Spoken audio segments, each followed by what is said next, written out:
we go into Security Plus, I think you guys should know what is Security Plus quickly, right? In terms of information security, there are multiple courses out there. You would have known, right? Cisco has a course, Juniper has a course, right? Then Isaka has a course, CISA, CISM, which I'm certified in. Then ISC2 has a course, which is CISSP, right? Then there are cloud security courses, and there are multiple vendor-related courses. Fortinet has a course, Palo Alto has a course, right? So there is so much in information security or cyber security that comes in, right?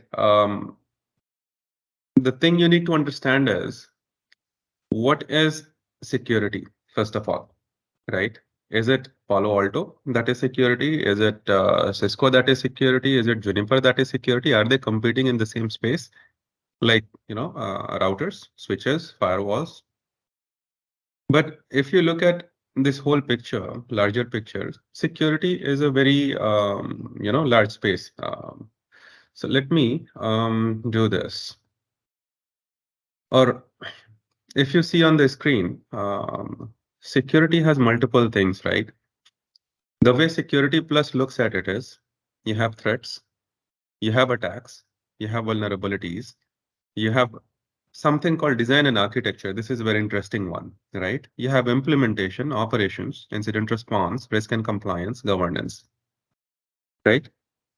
Now, maybe you don't have to look at it in the same order, because if you do, then it will become a little bit confusing. So what we'll do is we'll look at it a little bit differently, right? So let me do something here. You guys are into networking and you guys have a fair bit of knowledge about what is what. So I will assume that you guys know what is a corporate network, right? Hello. Yes, go ahead. Right. So see, guys, please don't stay on mute, because if you do, then it will become a download and it will not help you. Right. Yes. So wherever you feel that it is needed, respond and ask questions, right? So why I'm starting from here is because first let's understand what cybersecurity is, or what are we trying to do here. Not from the basics, but from the course point of view only, right? So let's say you have a corporate office. This is your space in the corporate office. What is inside that? Now, you guys, mostly being networking people, you would know there is something called a router. It connects you from the wider internet, Yeah, correct? just be that. Now, behind router, there could BLB, or you could place it here and things like that. But mostly the purpose of router is it gives you a connectivity to the internet. It's a gateway, right? Behind router, there will be a switch, right? And behind that switch, there will be a series of similar looking devices. And then at the end of it, which is distribution, you will have end users, right? Or nodes per se.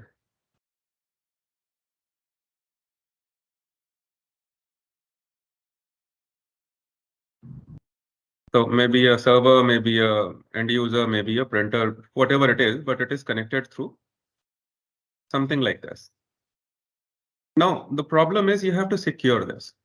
What are you trying to secure? Are you trying to secure the physical devices, or are you trying to secure the information inside? What is your take on this?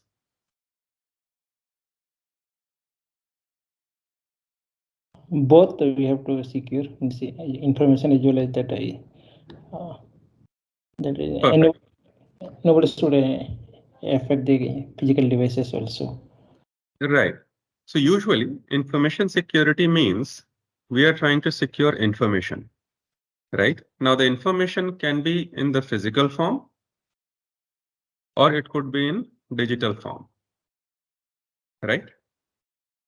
So what becomes important is this computer becomes important, this switch becomes important, its storage and its processing unit, right? Which is RAM.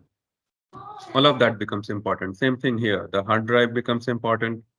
the secure drive becomes important, the SSD become important, then your RAM becomes important, your CPU becomes important, and things like that. Wherever the information is going, all of that becomes important. Now, having a physical location, what it does is it gives you a sense of boundary, right? Yeah. In your office, what is yours is yours. Simple, right? You have a gate. Anybody who is authorized will come in from here, and then they can access these devices. And if you plug in your computer into one of the switch ports, you get access to the information. That is the simple logic, correct? Now, if you look at this gate and this perimeter, right, it has a bit of physical security also because you have a guard here, you have a checkpoint, right? The guard will check your credentials, the guard will do due diligence, check your car or whatever, check any opinion or any kind of companion persons that are coming along with you if they're authorized to come in or not. And then you're allowed, right? In the premise. Similarly, from the user room. So this is, let's say, the user area or ODC, right? This is separated from the rest of the data center. So server will be in the data center, which is further secure. So if you want to go in, you have to go through another checkpoint. What is this doing? If you notice, this is providing you physical security, right? This is very basic physical security that every place wherever the security zone changes, right? From there, you will have this thing, checkpoint, to go into a more secure zone. So always remember, when you are going from a less secure zone, be it physical or digital, to a more secure zone, right? You have to go through something called a checkpoint, right? What the checkpoint does is it tries to identify you using different things, and then it authorizes you with certain privileges, what you can do, what you cannot do. At certain conditions, it also is accountable. Why I'm saying accountable? Have you seen a register at the guard's place? At the guard table usually? Sir, tell me your employee ID. Sir, tell me your name. Sir, tell me your department. Yes. Yes. Right? That record, if reviewed, right, in part of an audit, Yeah. it will hold you accountable and the guard as well that you checked into office at this time to this time. So if anything happened, most likely you could have witnessed it, the good or the bad, right? So it is trying to identify you, it is trying to authorize you access, and then it is also making you accountable for certain actions. These are basic principles of cybersecurity or any information security. You have to have a physical control. Then you work on the concept of AAA. You guys would have heard this more technically, I suppose.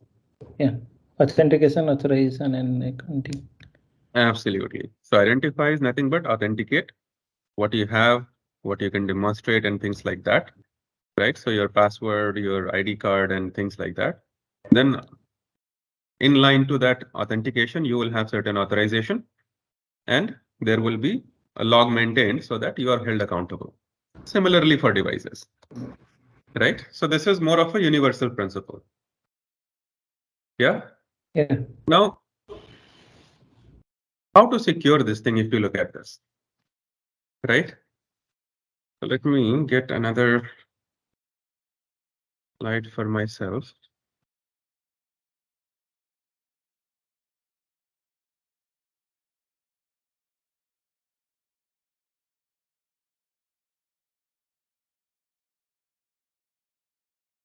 Right, so now we have to secure this, which means now we are going after the digital data, just not the physical one. Okay, which means you don't want somebody coming in from here. Why? Remember, internet is always a less secure zone. Why less secure? It's a public place, correct? Yes. Yes. Now, yeah. So from here, you want to stop anything coming into your office. Why? Because you want your office to be more secure than a public place. Is it? Or is it not?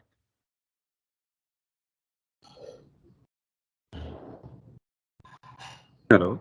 Yeah, yeah, it should be more Yes. secure. It has to be more secure. There is no choice about that, right? Yeah. Why it has to be more secure? Who decided? Did you decide that your office has to be more secure or somebody else did? Uh, the company, the company policy and that it should The be company more. We policy. decide. Yeah. Yeah. Right. So when you talk about company policy, then you brought up a very good point. Let's take a note of that. Right? Policy. So the policy says that as an office, whatever XYZ company, we want to secure the data of our selves and our customers, and obviously our employees. Right? So Yes. what do? Similar to putting a guard here at the checkpoint entry, right? Physical. You need to put a guard here also because, see, remember, this is public, this is private, right? Yeah. So from public to private, digitally also, you have to have a checkpoint, right? Otherwise, people will start to come in, Yes. right? Not because the router guys messed up, but because someday somebody will exploit something, some vulnerability will happen, or someday even the router guys can mess up. Once in a year, a person is allowed to make a mistake, right? So maybe there was an ACL which allowed any to any access inside, right? So what you do? You put a checkpoint here. That checkpoint, first of all, is called a firewall, right? Yes. Now, if you think about this more technically, right? This firewall, this building premise, as in the office building walls and everything, can we call this perimeter, Yeah. right? Yes, we can. Yeah. Perimeter is nothing but which is around you, right? A demarcation. So whatever is sitting at the demarcation zone, we will call it perimeter security. Okay. Where does the IDS and IPS sit? Do you know?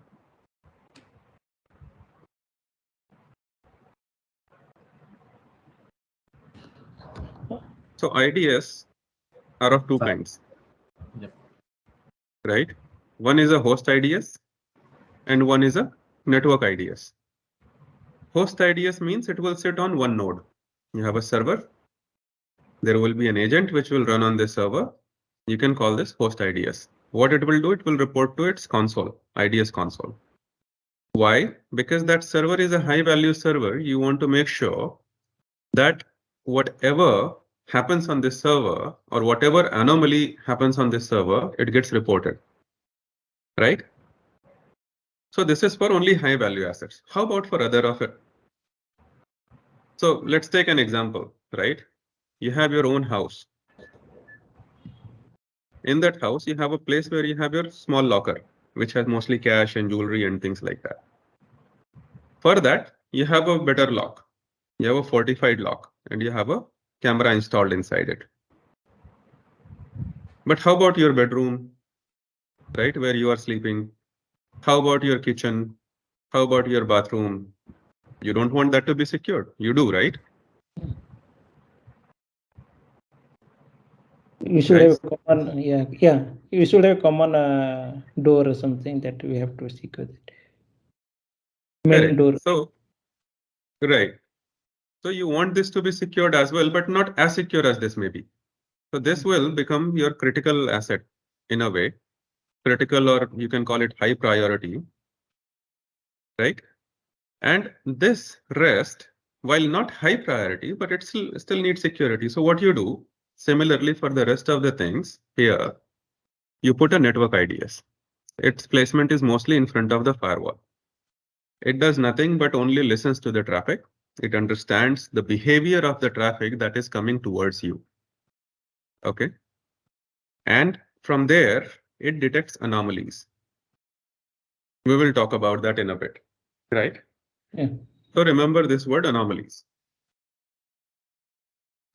Okay. Now, coming from the perimeter, there are many other things today in technology world that can be actually used in perimeter. So let me show you a simple one.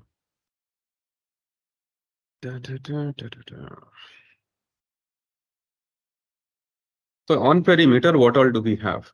You have IDS, you have firewall, you have load balancers, right?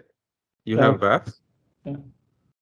you have DDoS protection, correct? Yeah. What other things you have? Routers, switches. Very good. Routers. Switches are not on the perimeter, or are they? Servers.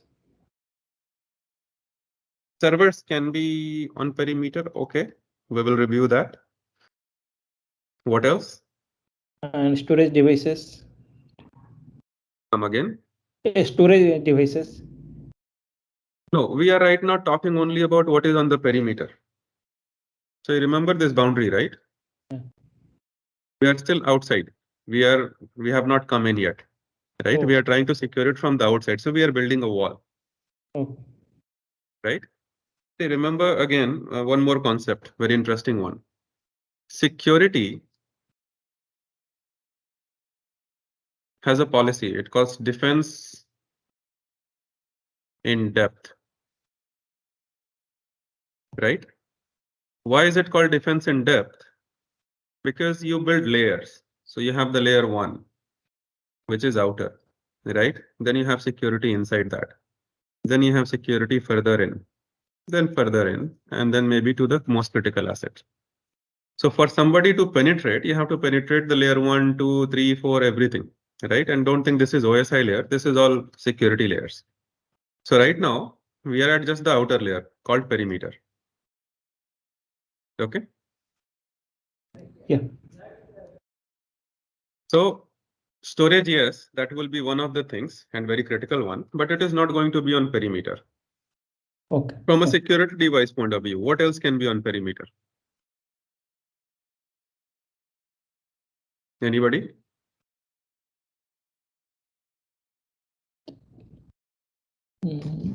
Authorization, authentication. KK servers and that all. Sorry, come again. TACAS server that where TACAX, okay. Good thing, but maybe not at perimeter because TACAX has more critical information. So we will talk about that as well. Good that we are talking about this. So router certainly is a perimeter device. It sits on perimeter, right? Are routers considered a security device first of all? What is your view?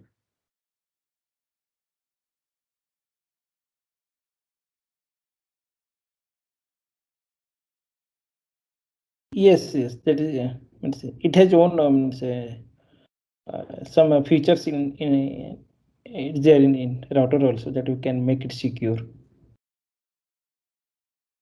Are you talking about a firewall module in the router or maybe an IDS module in the router? Yeah. Yes. Okay, let's not talk about that right now for a moment. Good point that routers can also double up as a firewall or as a IDS as long as the vendor supports, some kind of hardware and software for that. Yeah, very true. But look at router from a very very simple plain point of view. A router, if it was just a router, let's say a Cisco 1800 series router maybe, right? Or 2800 series router, which does not has a firewall module or an IDS module. In that case, what will happen? Can it be a security device? No. You No. sure? Not really. It can be. So routers have something called ACLs, right? Access Yeah. control list, Yeah. right? Remember, any communication in the internet or over the internet is IP based, correct? Yeah. So at a very basic level, if I say source any, right? and destination, my network, deny. Will that be a rule to secure me to certain extent or not? Yes. Yes. Yeah, we can secure means you can put the rules and you can make it. Correct. And here I'm saying that source is any means anywhere. Destination, as long as destination is my network, as in my private network, then deny it. So at least on the IP layer, nobody will come in. I hope so, right? Unless somebody does something more masterful. In simple terms, it will not allow any IP communication coming inside. Yeah. Correct? Yes. So wherever you see ACLs, that device will provide you some kind of security. Yeah. Right? Can a Linux server be your security device? Do you know? Yeah, I mean, there also you can put that some rules, IP rules, and you can. Yeah, due to Yes. because of their access. Right. I So think so. Linux Linux has also something has called IP ACL. tables, Yeah. right? That can be used to create ACLs, and then you can have certain security functionality there. And Right? NAT But device, okay. Sorry, go ahead. and NAT device also you can put it there. Network address trustless devices. NAT devices, yes, they also provide you certain security and they sit at perimeter. Very true. Good point. Right? Yeah. Other than that, other than these, there are tons of security devices. If you look at like zero trust these days, anybody has heard of zero trust? Yeah. It's Anybody heard of VPNs? Yes. yes. Am I audible? Yes. Yes. Yes, sir. Right. Hello. So zero trust or VPNs, these things connect you at the perimeter. Zero trust is much more elaborate function. It starts from perimeter, but then it goes deep in also, right? Because zero trust is not only for perimeter, but yes, it starts from perimeter. So we will consider it for now perimeter security also. Okay. Is VPN a perimeter security device? Yes. Why? Yes. That is. Why is it a perimeter security device? It's sits at the edge, right? So means. Its placement, correct. Yeah. Right? Very true. But it has a different functionality altogether, right? We will talk about that in a minute also. Let me use some boxes now. So let's say this, and this are sitting behind this and this. Yeah. So this is your firewall plus IDS, right? Let's say this is your router. Now comes a certain bifurcation. Okay. You will ask what kind, obviously. No? Yes? Yeah. So in network definition, have you heard of something called core, Yes. right? Yeah. So, fill, I don't want a fill. I want to send this to back and I want to change its outline. Yeah, better. Right. So see, this is where in your examination, right? These are the knowledge areas which Security Plus wants you to know. Attacks, threats, vulnerabilities, architecture and design, implementation, operation, incident response, governance, risk, and compliance, right? So what we are doing right now is we should first focus on whatever is the highest grossing topic, right? 24, 21, 25, that is kind of close to your 70%, right? So if you do well in these areas, and if you lack a little bit here also, still you will have more passing chances. But again, you cannot be really blank on these two areas, right? So we will talk about this, but right now what we are looking at this area, specifically architecture and design. Okay. Right. So now this side here, this box that I created, let's call this box core. Yeah. Now core has my everything. When I say my everything, I mean it has my data center. What is happening? Maybe the font color is not correct. Yeah, it has my data center applications, right? So what do you put in data center? You put servers, you Yes. put storage, Yes. right? So let's say this is my secure data center. It has server, storage, and everything in it. Then it has my users. What does that mean? It means I have my laptop, desktop, printer, or whatever we call end computing devices, right? End user computing devices, maybe tablets, right? Handhelds, Yeah. scanners, and whatnot, right? All of that will be in the core area connected to the data center, right? In a way. What else will it have? Anything that comes to your mind?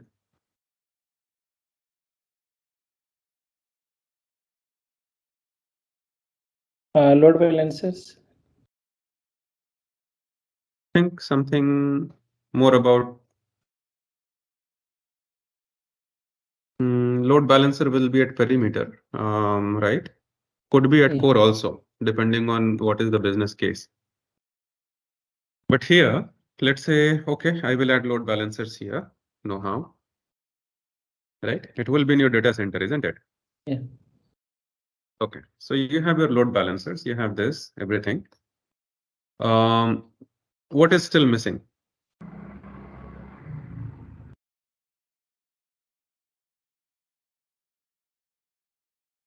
So you have your servers, all the technical devices here. You have your laptop, desktop, etc. here. Who's using them? Yeah. That tag is that is authentication End server. users. Okay. You are saying something. You know, I was that authentication servers and all. You can put it here. So that will come under servers, right? Yeah. Yeah. Yes. Okay. Why I said people? Because remember, people are the most important asset or most important link in information security. Okay. Now, what happens here is, let's say you have certain applications which have, and remember, core is highly trusted. So we were talking about trust, right? Internet is least trusted, core is highly trusted. Means we know what is happening inside core and we trust that there is no malicious activity. That is called highly trusted. You remember zero trust, we talked about that a little bit, right? Yes. So this is the contrast. Zero trust says zero trust on anybody. Core says trust on me highly. Whatever is happening inside me, it is trusted. So you don't have to look at it very closely. Getting it? Yeah. Now let's take a few examples of applications because we said servers and all. So obviously server is running some application, isn't it? Right? Yeah. So we will talk about apps. What kind of apps do you have in an office usually? Let's start with HRMS. The first one that people want, their salary slips come there, Yeah. right? Little bit good feeling. Similar is SAP. Email. Let's say if your office has it. Yeah. Documents and all like that. Document server. Yes. So let's say a file server. Emails. Go ahead. Email server. Okay. Good one. What else? And communication channel like Teams or WebEx. Teams or WebEx. Collaboration. Okay. What else? Collaboration.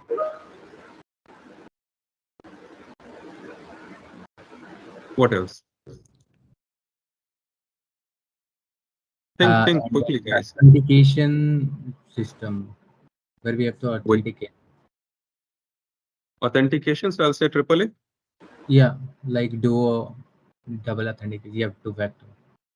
Right? So your TACX will come here, for example, or radius, Okay. right? Okay. It is an application, right? So TACX or Yes. radius comes here. TACX, don't confuse it with what runs on the router also, right? Because router also has a little bit of local authentication feature. So it can also run TACX, right? But in a corporate environment, you want any authentication to be central, right? Yeah. So that brings us to our Active Directory, isn't it? Or domain controller.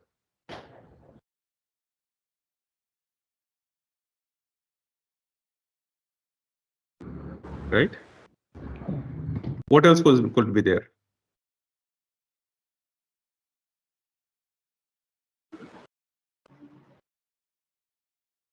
Okay, so I think we will use this list. Now, think about this.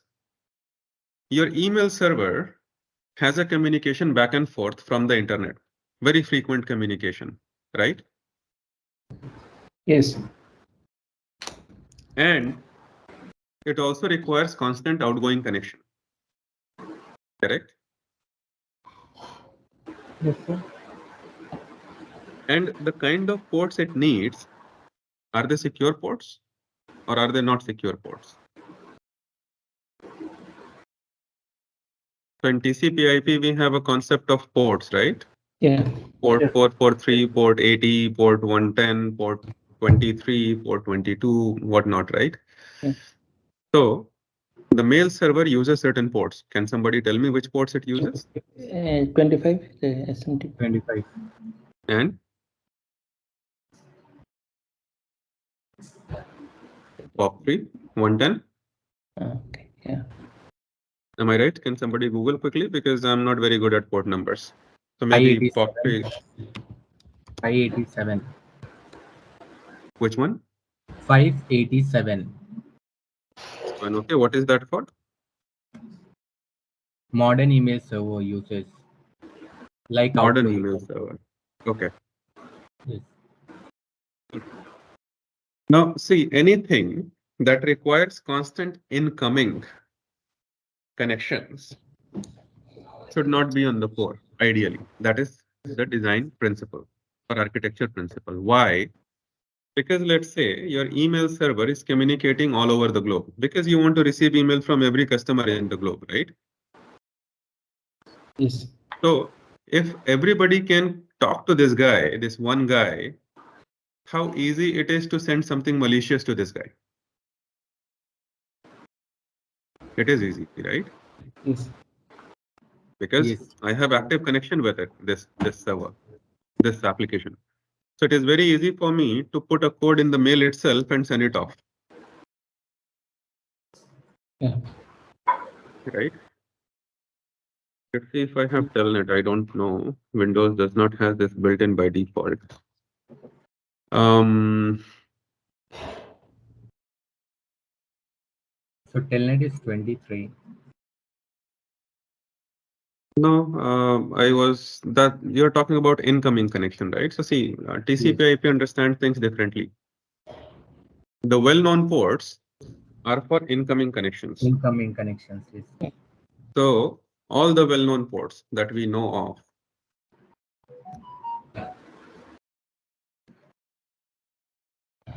So let's say an email server, right, or a telnet server. If 23 means somebody can use or somebody can try to connect at port 23 to talk to this server, means this guy is listening on 23. But question, let's say you are creating a telnet request, you are sending telnet commands. What port you are using if this guy is listening on 23? Do you know? Sir, other than well-known ports. There is a better answer for that, but yeah, you are on the right track. Just specify that a little. You will have your answer. What is well-known ports? What is its range? 0 to 1124. 10. Is there a port 0? No, it's 1 to 1024. Yeah. 1 to 102. Correct. So there, above that, except the well-known ports, above that, a random port will be triggered to initiate a connection. If you read IEEE standards, there is a certain standard for this also. That computers can generate port number X 265,536, right? Yeah. Yep. To initiate a connection. So if you want to look at that in your computer, what do you have to do? Let's try. Minus NA. Let's try minus NA. Yeah. Yep. NA. Right? So I have so many ports open. Yes. But am I listening on all of them? Local address this TCP. Huh? Some of them Are in established and some of them are in time wait. Correct. But am I listening on all of them? Which one I'm listening on is the question. You see here, right? Yes. It's on local. So it means in that case you are listening on these ports that. Correct. So I'm listening on 139. Can somebody tell me what is 139? It is I think NetBIOS. Correct. Why NetBIOS? Because it is used for your in Windows uses it for file and printer sharing. Okay. And it is a very vulnerable port. Lots of vulnerabilities on this port, which can grant very easily privilege command, privilege mode to the attacker. Similarly, 135, 445, right? These ports. So these are well-known ports I'm listening on. 139, 135, 445. And these are not so well-known ports which I'm listening on. Right? But if I go up, whatever ports I have initiated, if you take a look, 49,000, 49,000, anything above 49,000 mostly, right? Yep. So this is your origination port. But what ports I am connecting to? 443, 80, 443, right? Yep. And mostly well-known ports. Yes. HTTP and HTTPS. Right? So the point being that if I can connect to the mail server, and if a random person can connect to that server, right, without the server knowing. So if you simply telnet, I don't know, your computers have telnet, or do you have a computer which has telnet? Telnet mail.google.com and mention the port number. You will see that you will find a command prompt. You can inject any command from there directly. You can inject. The server will accept or not is a second question, but you can inject. Right? For example, if I do, again, I don't know if I have putty. Do you guys have putty or something on your computer? Yeah. Do Yeah, this. it's working. Yeah, I tried. It is. We are able Do a to. telnet, Yeah. but use the target port as 80. Yes, I did that. So we are able to access the server and we can fire the commands, the get commands and all. So can you paste the output in the chat? Yeah. Let's see what is the output.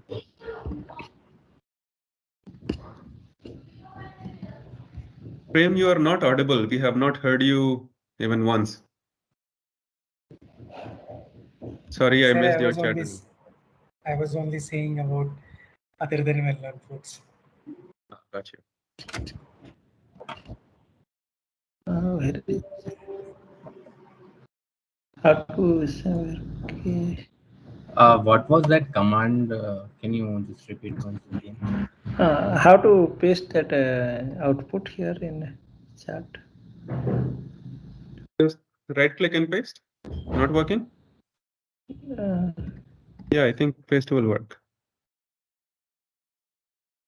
So the command is usually telnet IP mail.google.com and or domain, right? And then the port. Are you able to see the chat window? no, I'm not able to see that chat window. Is it? I just pasted a chat. Something popped up on your screen or not? No. Yeah. Okay, let me no. Do this. Send a mail to contact@networkersworld.com. Okay, there it is. It's a very interesting thing. You guys should try this once you get a chance.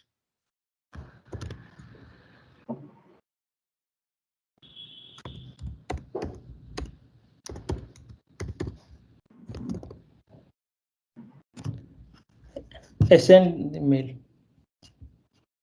You sent the mail? Okay. Yeah. 1 sec.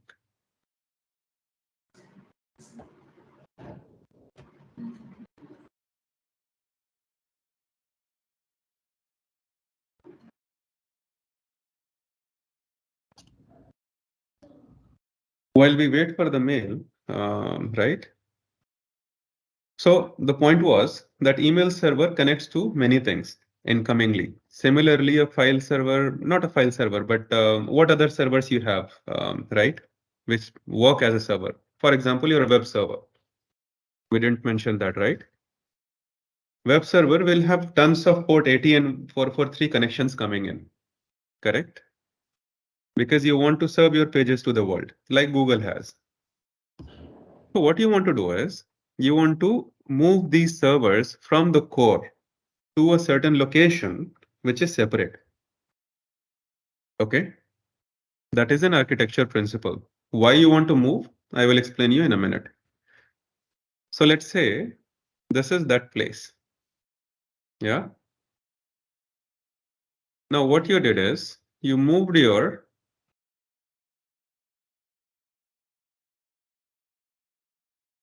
mail server and web server here. Okay. This area is called DMZ. Have you heard of DMZ? Yes. Yes, sir. Demilitarized. Why DMZ? Or what is DMZ? Who knows? Demarcation of that certain area means. It's called demilitarized zone. Yeah. So see, internet and computers came because military was researching on something, right? DARPA paid money, DoD paid money to researchers, right? They researched. So many of these things, many of the terminology that we use are defense terminologies, even in cybersecurity or information security, right? Even in networking for that matter. So demilitarized zone means here you have heavy military security. Here you don't have so much of military. Means somebody can come in and go out easily from here compared to this area. With me? Yes, sir. Right? So now what happens is you have very easy connections being made from here to there.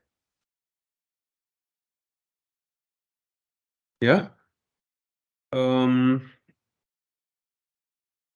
So let's say this whole thing is internet. You have connection coming in from here. So let's say Vikas is sitting in Germany, right? He wants to access your website, abc.com. What will happen? Vikas will open his browser, put in abc.com. This request will go to his router, will come to DNS server lookup and all will happen, come to your firewall, go to your router. From there, it will see where I have to go for this IP address because now the communication is happening on IP. So for that, it will come this way, not this way. Right? So what you did, let's say if Vikas has a malicious intent, what Vikas can do, in the browser itself, he can put in certain scripts, right? In the address bar itself, he can put in certain scripts and he can send to your web server, right? Which will start an attack on your web server in a way. So if I'm trying to maliciously access your server, in a way, it is an attack. Okay. Now that attack itself means that you are at war. Now, you do not want this kind of war happening in the core, because in core you have more trusted applications, you have more critical applications. It's a very simple thing, right? But the principle is with your more critical, remember the example of your house, right? Though it doesn't look like much, but let me try if I can draw again.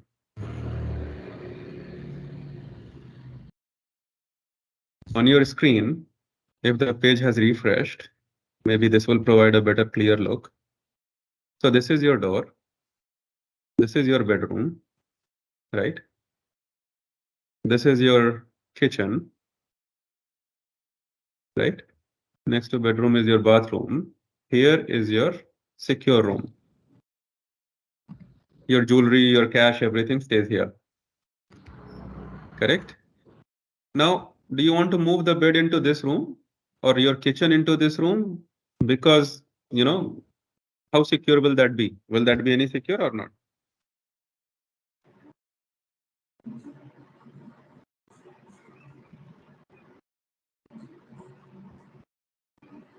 Hello, hello. Yes, yes. It will be secure if we move to secure area. If you move the kitchen into secure room, it will be secure. Now, let's say your auntie, neighborhood auntie came and she wants to cook dosa with your mom or with your sister, right? Yeah. Then her two sons came, then her daughter came, then her husband came. They all are standing just behind, right? Watching how cooking is going on in your secure room where you have your jewelry, your cash, and everything. Is that secure? No, No. because we are But providing an access, direct access. correct. Why are you providing direct access? Because the nature of kitchen is like that. Neighbors come, relatives come, they collaborate in cooking, right? Yep. Yes. So kitchen is supposed to be somewhere where, remember, it is not public, but it is not extremely private also, right? Yes. It is something in between these two. Yep. You're getting it, right? Yes. Yes. Something in between. Let's call it private for the sake of, better word. So it is not public. It is not extremely private, as in secure. It's just private. Somebody can come in with my permission and they can stay here unsupervised. Correct?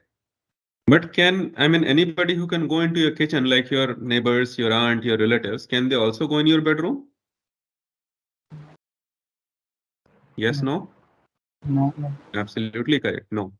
But can they go into the common bathroom? Yep. Yeah. Right? Why not into the attached bathroom? Because it gives you access to the Yes. bedroom also. Yes. Yes. Correct? Yes. But considerably, you have a common bathroom just so that the guest can use it without going to your private space. So see, now this has a very clear equation, right? I'm zooming this a little so that you guys can see clearly. Your kitchen is not public, right? Let me say not public, right? Yep. But it is less secure than your bedroom, Bedroom. correct? Yes. Yes. So your bedroom is more secure than kitchen, if I can Yes. say. Yeah.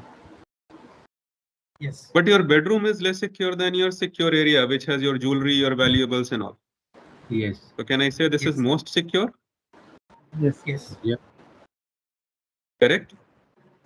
Yeah. So now think of your file server like this. Your file server, your web server, your, whatever that world needs access to is like the kitchen where the guest will come. You cannot monitor all the guests all the time. You want to, that is the practice, right? So we will put some devices for that also. But still people will come. You cannot say no. Getting it? Yes. Your core is supposed to be like your like the rest of the area, I would say. Yeah. Your bedroom, your rest of the house, and secure. So let's say your drawing hall is also here. We have a drawing hall usually in houses, right? Drawing room. So drawing room kitchen is open for guests, for people to come in to sit, collaborate, chat and all, watch TV, cook food. But rest of the house is kind of out of bounds. Only special people can go in. Close relatives, right? Or the guests who are staying overnight. Things like that. People like that, right? Here also, why I separated this two, if you remember. This is secure, yes. So let's say this area can be like your ODC. You don't want random people coming in here and going in here, your production area, right? Your employee area. You do not want random people coming into, your storage area. When I say storage, I'm not saying data center storage, right? I'm talking about where you store your files, physical files, where you store your documents, right? That area. But in those areas also, there will be something which will be more critical. For example, you will see in office, there is an admin desk, correct? Welcome desk, reception desk. Yes? Yes. Yes. Now, what admin has? Admin has the ID tags, right? ID cards, it has the tags, it has gate pass, the computerized ones, right? To allow you access, right? All of that is put where? In one cupboard under the table. Yes or no? Yes. Because once you lose your ID card temporarily or when you forget at home someday, you go and ask them, no, give me a temporary ID. Where do they pull it from? They don't have a safe. They just have a cupboard under the desk, no? Yes. Or maybe behind the desk, right? But that cupboard is under the locks, correct? Yes. Yes, sir. So, right.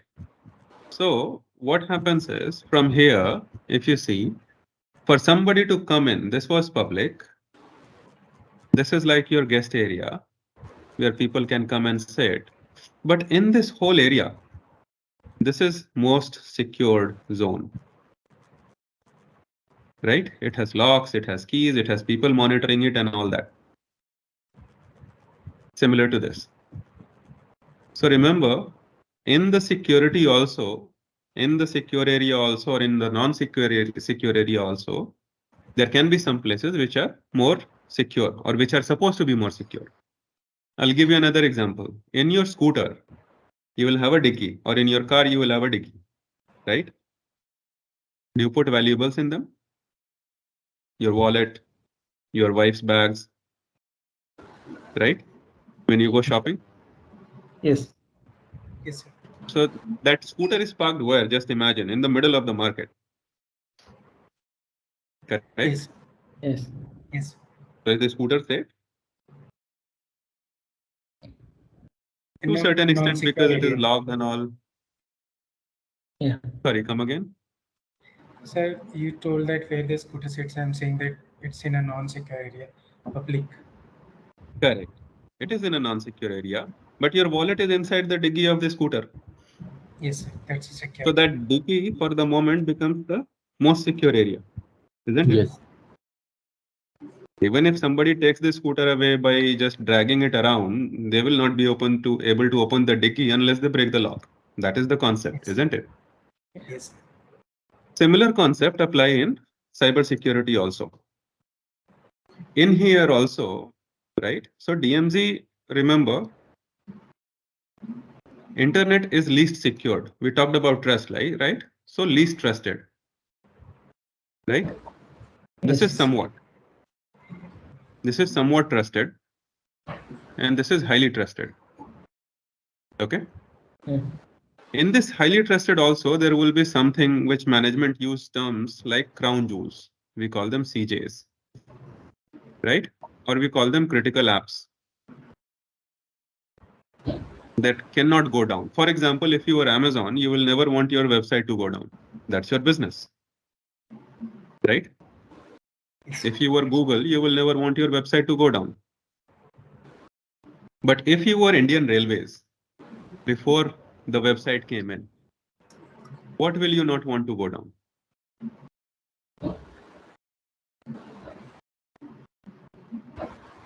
Think.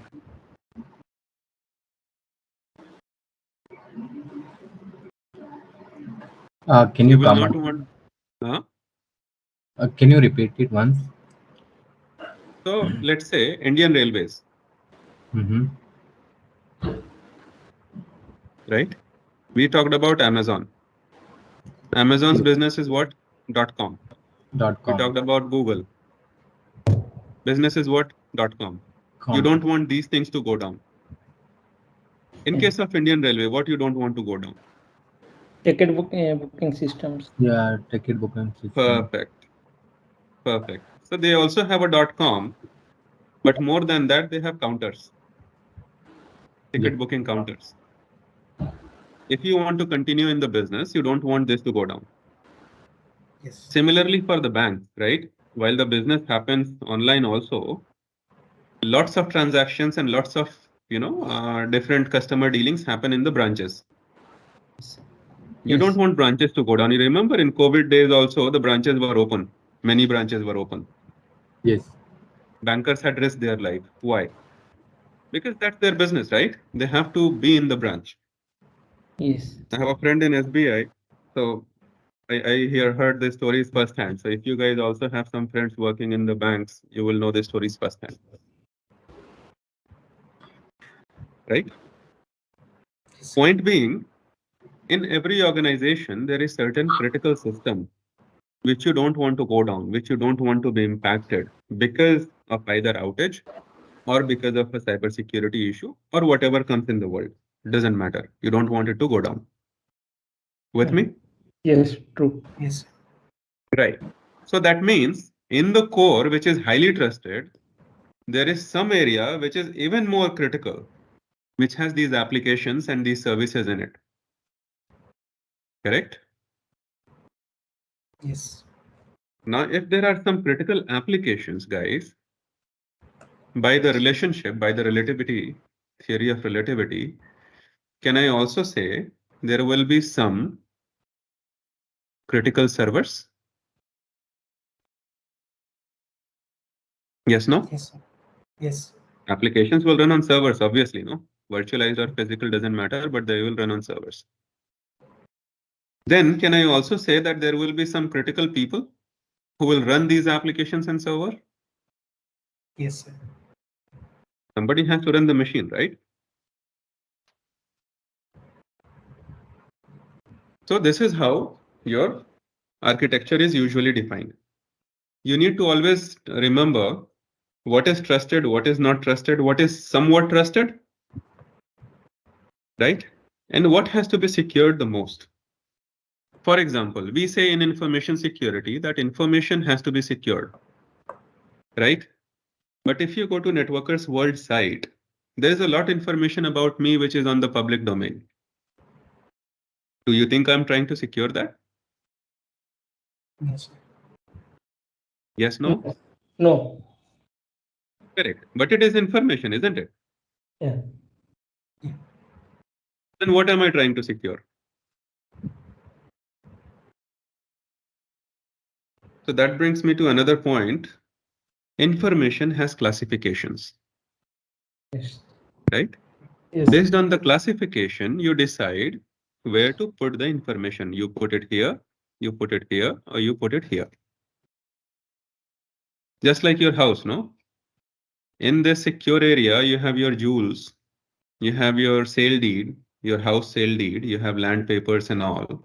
You have your house architectural diagram, city council's approval, right? Why? Why is it not kept in the kitchen?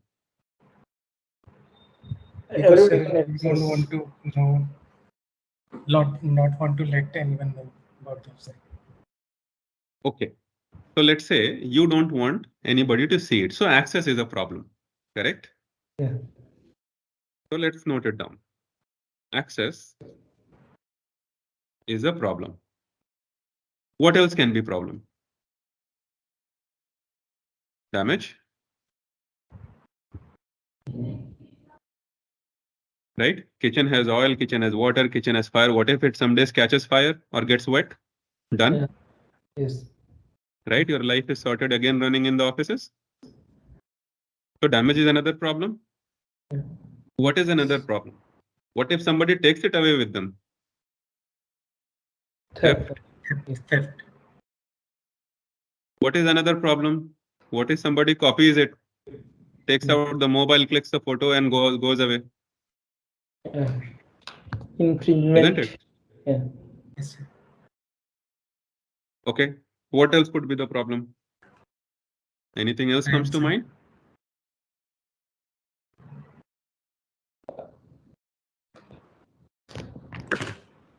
Nothing else. So someone can ask for ransom for those documents. Yes. Or data. If they thieve it away, if they take it away, then yes, they can ask ransom. Yeah. Right? Very true. What else can be problem? What if somebody comes in, let's say a close relative of yours, which you are not very friendly with, and in your land ownership document, he rubs your name and puts his name.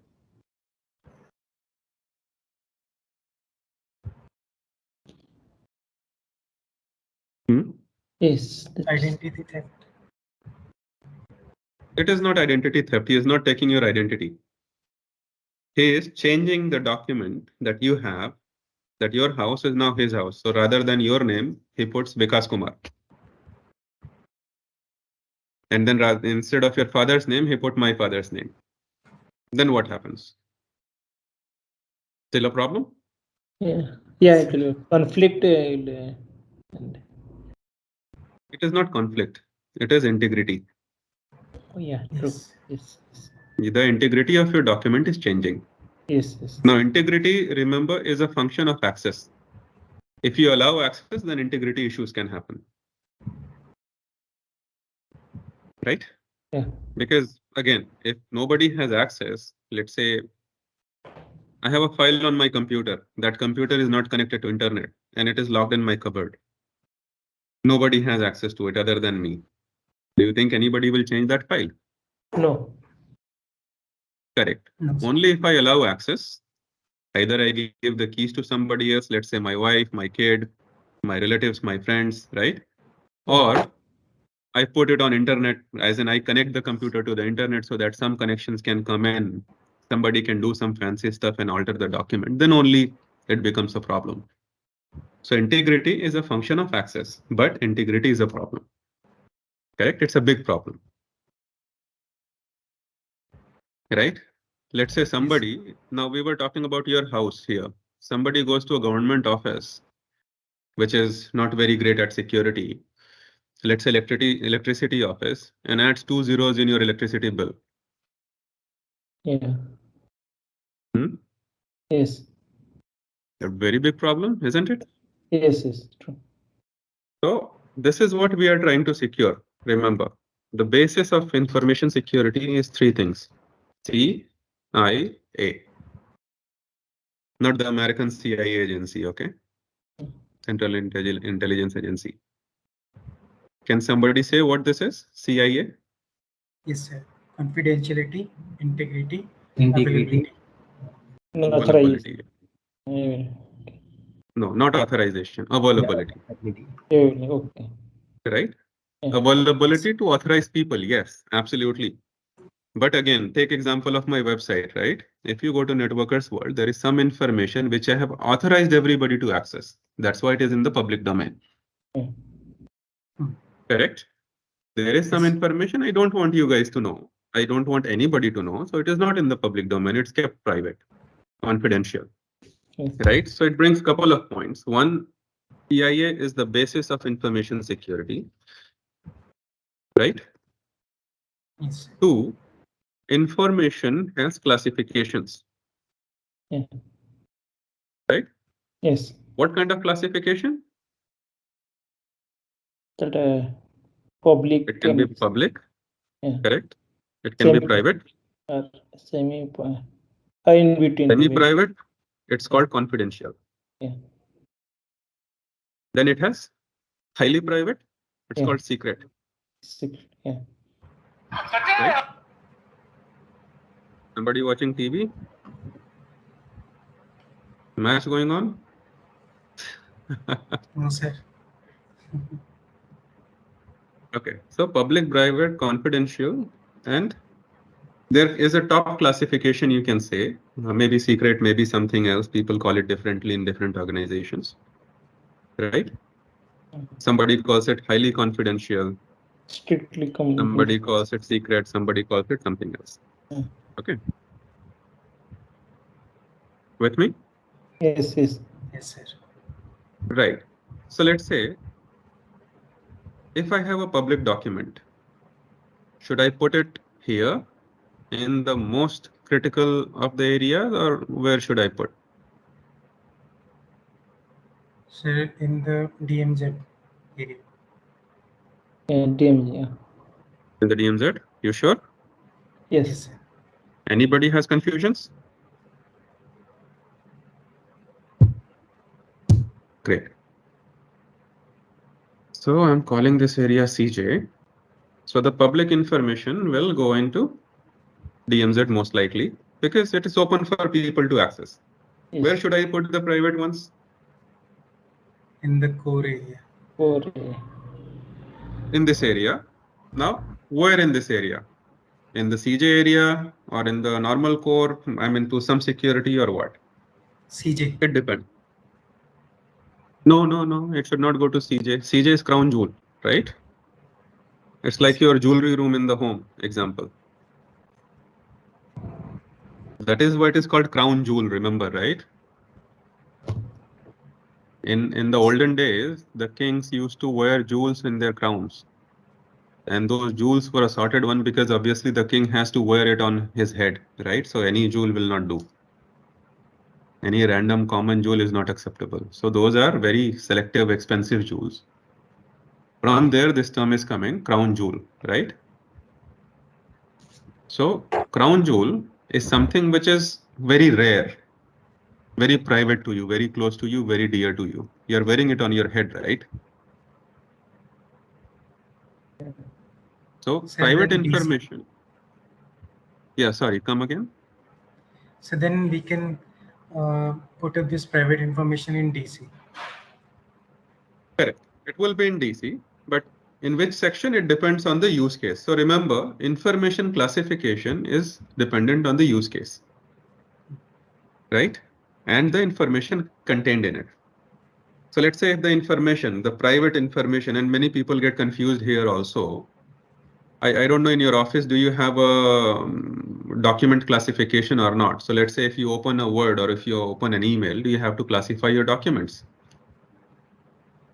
Yes or no? yes. So let's say you are sending a mail to vendor. What do you classify as? You are sending mail to your router vendor and asking him that I have a trouble. I need vendor to be on the call. What kind of classification it will have?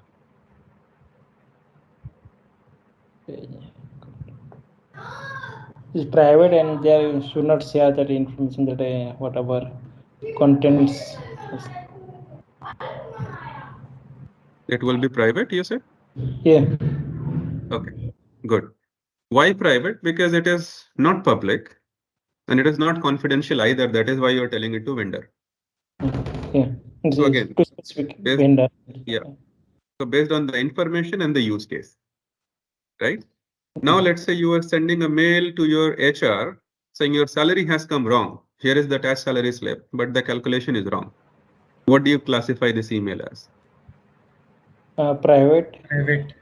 Private and confidential, you can say. Okay, so who is saying private, who is saying confidential? I Private. think it should be confidential because nobody should not share with other. But then you are telling the HR, right? Yeah. But it's between HR and me and Can we get a vote? Who is saying private and who thinks this should be confidential? I think we have what, 2, 4, 6 It should people be on the call. confidential. Private. Okay, The so company is Ravi is saying confidential. confidential. Yep. Okay. How about others? Because those information should be in between those two parties only, with the employee and within the HR only. But you are sharing it with HR, Ravi. So why confidential? That is the question. Because she has the authority, so we can tell her. It's like confidentiality means we have like that person has that much power or have the authority to see the information. So authority being the keyword here. Noted. Yep. Okay, how about others? Quickly, guys. I think we'll run out of time otherwise. Whatever comes in your mind, just say it. I think it's private. Okay, why? Uh, and because it's it's like specified for a particular employee line, so it's private data. I think Good point. it's only known to employee. Yeah. Okay.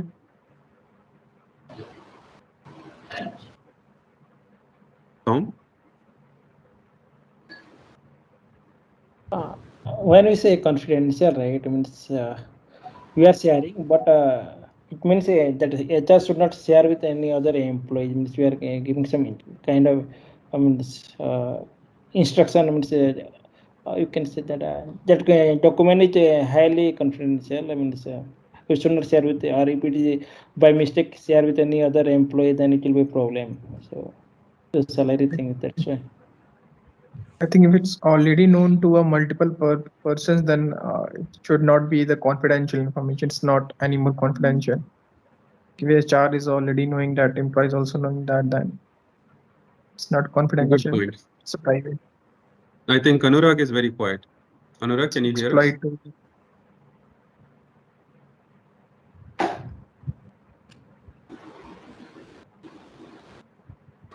Hello, Anurag.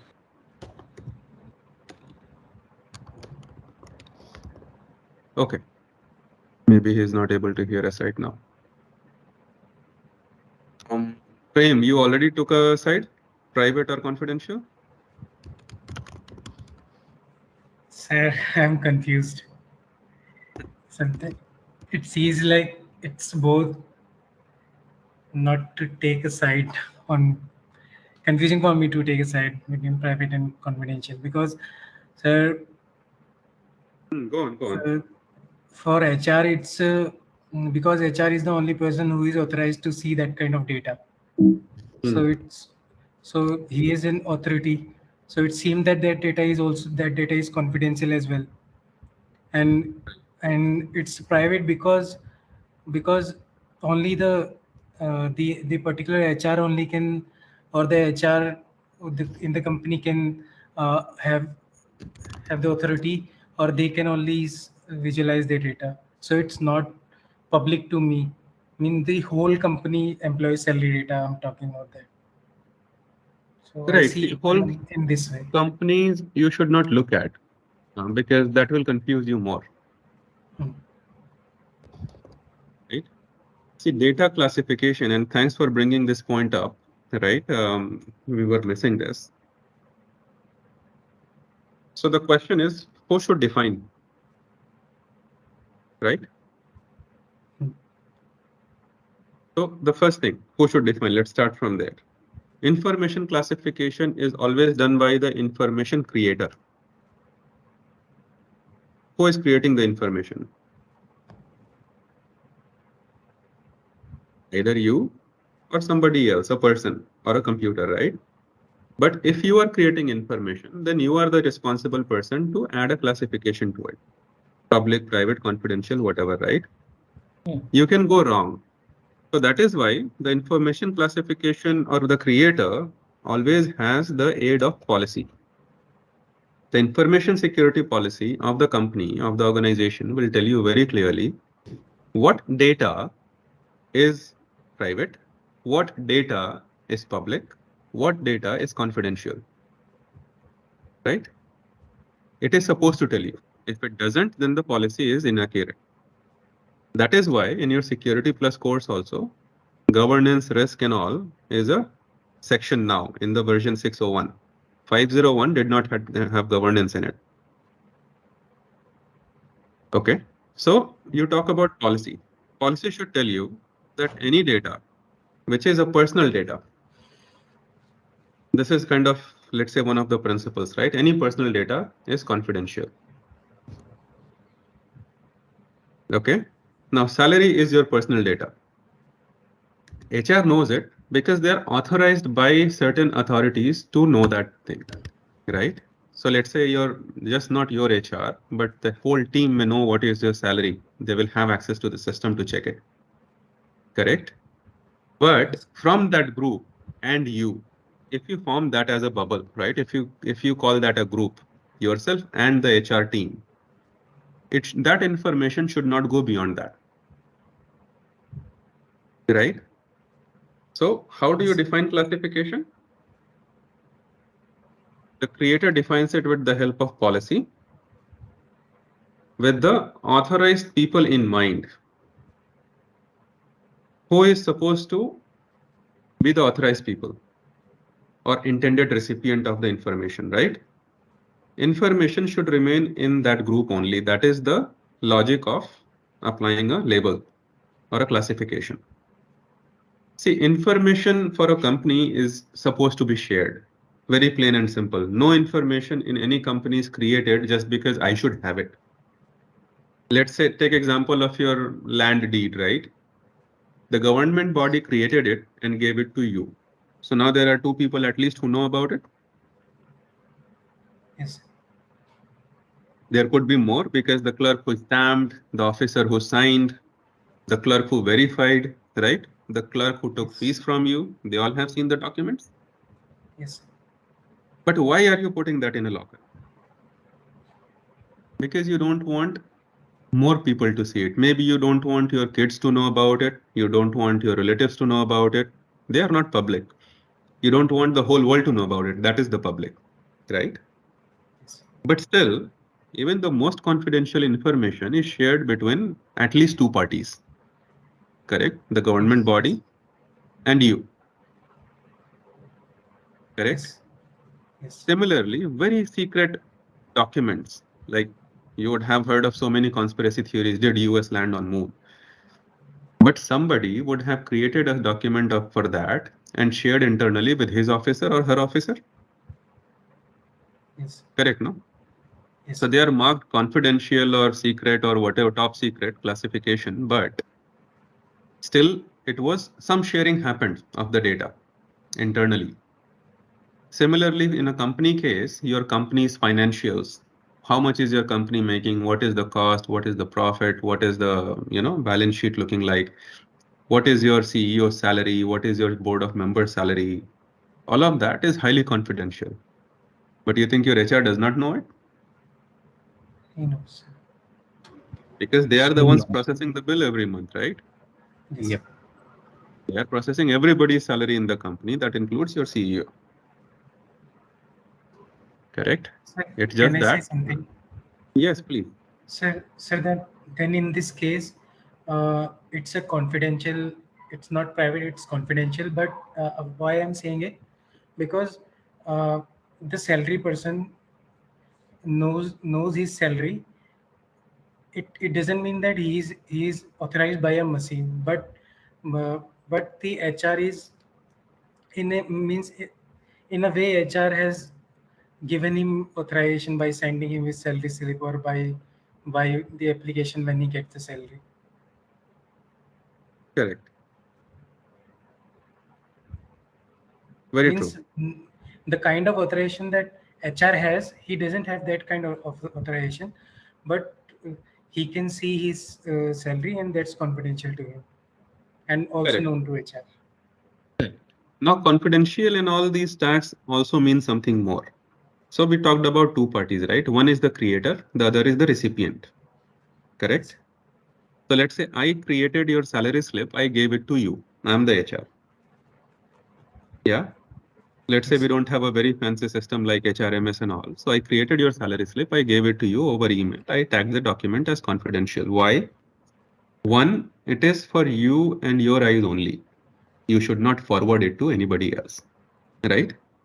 If you do forward, then you're breaching confidentiality. That is the implicable, statement or implicit statement, which is not written explicitly, but it implies, right? Yes. It's like somebody asking, did you have food? He's not asking, are you hungry? Right? Did you have food? Indirectly, he is asking, are you hungry? Will you eat something? Correct? So Yes. it is implied. Similarly, in this sentence, when you tag some document as confidential, it is implied that it will not leave the group of recipients, right? Only intended recipients and authorized people should see it. So you see a bit of problem here. Now, let's say I sent my salary slip to my HR. Yeah. That communication is happening in HRMS, which is here in the trusted zone. Trusted says, I am highly trusted, right? Core. I'm highly trusted. You don't have to monitor too much under me. What if the HR forwards it to somebody else? Breach of confidentiality. Breach Sir, of to confidentiality? employee, Correct. somebody else you mean about employee? Yes, yes. Possible. No, see, somebody here, let's say Som is very friends with the HR and he wants to know what is my salary. He feels Sir, that then he it's a makes breach of more and I make confidentiality. less or vice versa and he wants to know. So the HR on Yes. the sides may forward my salary slip to him. Yes, sir. This is why, if you remember, in the whole thing, I had put people also as the important Yes. piece here. In information security, people are usually considered the weakest link because we are very complex machines. We are driven by rules, right? But rules are superseded by emotions.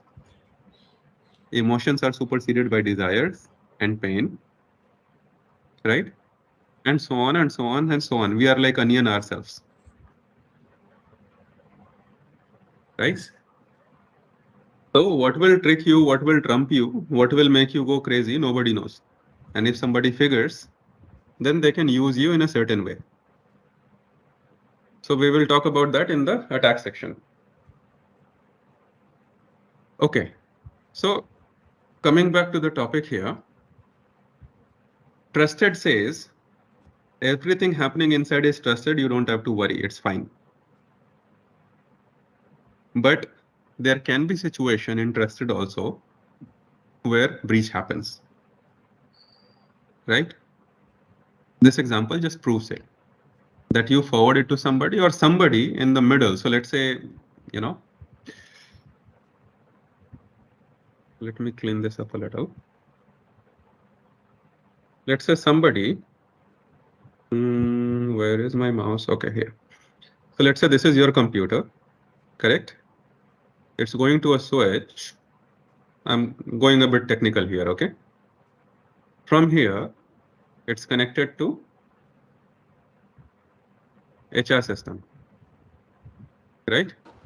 In between, we have somebody sitting with a powerful server, right? Who should be our guy here? Let's say Deepan. He intercepted your communication. The mail was going, he intercepted, and he got a copy. And the mail went to HR. Now, did you want to send it to Deepan or did the HR send it to Deepan? No. He just intercepted and got a copy. This is called man in middle, right? Yes. It is very easy to do in corporate environments also. But if you get caught, there are chances you will be terminated. This should be in your information security policy if you read your company's policy. So Deepan got a copy of what? Your salary slip. So remember, man in the middle is an attack. It happened where? Everybody is sitting in core. All the users are sitting in core, correct? Yes. This user was in the core. This user was in the core. This user was in the core. But still, an attack happened. This is called insider attack. It's like people in your house attacking on each other only. Okay? Yes, sir. You would have seen in movies, no? Somebody who is trying to help the hero or heroine will go connect a pen drive to the computer, take some data out, and then go and give it to them. Why? What kind of attack this is? Because they're authorized on the network. They have this data, they want to give it to somebody. It is called insider threat or insider attack. If it is an attack, it's insider attack. If it is not attack, if it is theoretical that this may happen, then it is an insider Right. threat. Remember, threat is theoretical. You may go in the marketplace, somebody may punch you in the face. This statement implies what? Right. It is a possibility. Yes, sir. Yes. Yes. So, but it is theoretical, right? It is just on the paper. So that is why it is a threat. So you go to market, somebody may punch you in the face, or somebody may steal your bike, or somebody may do something nasty to you. That is a threat, right? Threat is always theoretical. But there are certain elements which can transform that threat into an attack, right? So that is why threat Yes, is sir. always taken into probability. And in a good risk management framework, you will see that every threat is evaluated. Don't you think it like that, right? I'm driving a scooter. Okay, I have a stepney, thank God. But I'm driving a bike, I don't have a stepney. What if something happens? I'm going from, Delhi to Bangalore, or from Bangalore to Hyderabad, or from Hyderabad to Chennai. If puncture happens on highway, what will you do? Oh, car could have been better, no? What if it starts to rain? Yeah, car could have been better, no? Yes, sir. Correct? Yes. Yes, sir. So what are you trying to do in your mind? Just imagine. You are Evaluation. assessing the threat. Correct. You are evaluating the threat, and you are trying to think, what is the possibility that it can convert into a real scenario?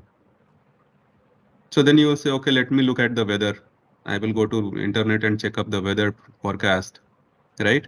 You will go out, see the sky. Oh, it is not cloudy. Great. Hey, the road is very bad. So many punctures happen on that road. I have heard from so many people. Okay, so what to do? Take car because it has a spare. Or at least put a puncture kit. In bike, where will you put a puncture kit? Think about that. What you are doing, right? You are evaluating the threat. You are thinking what is the probability of it materializing, right? It becoming an attack. And then how will you handle the attack?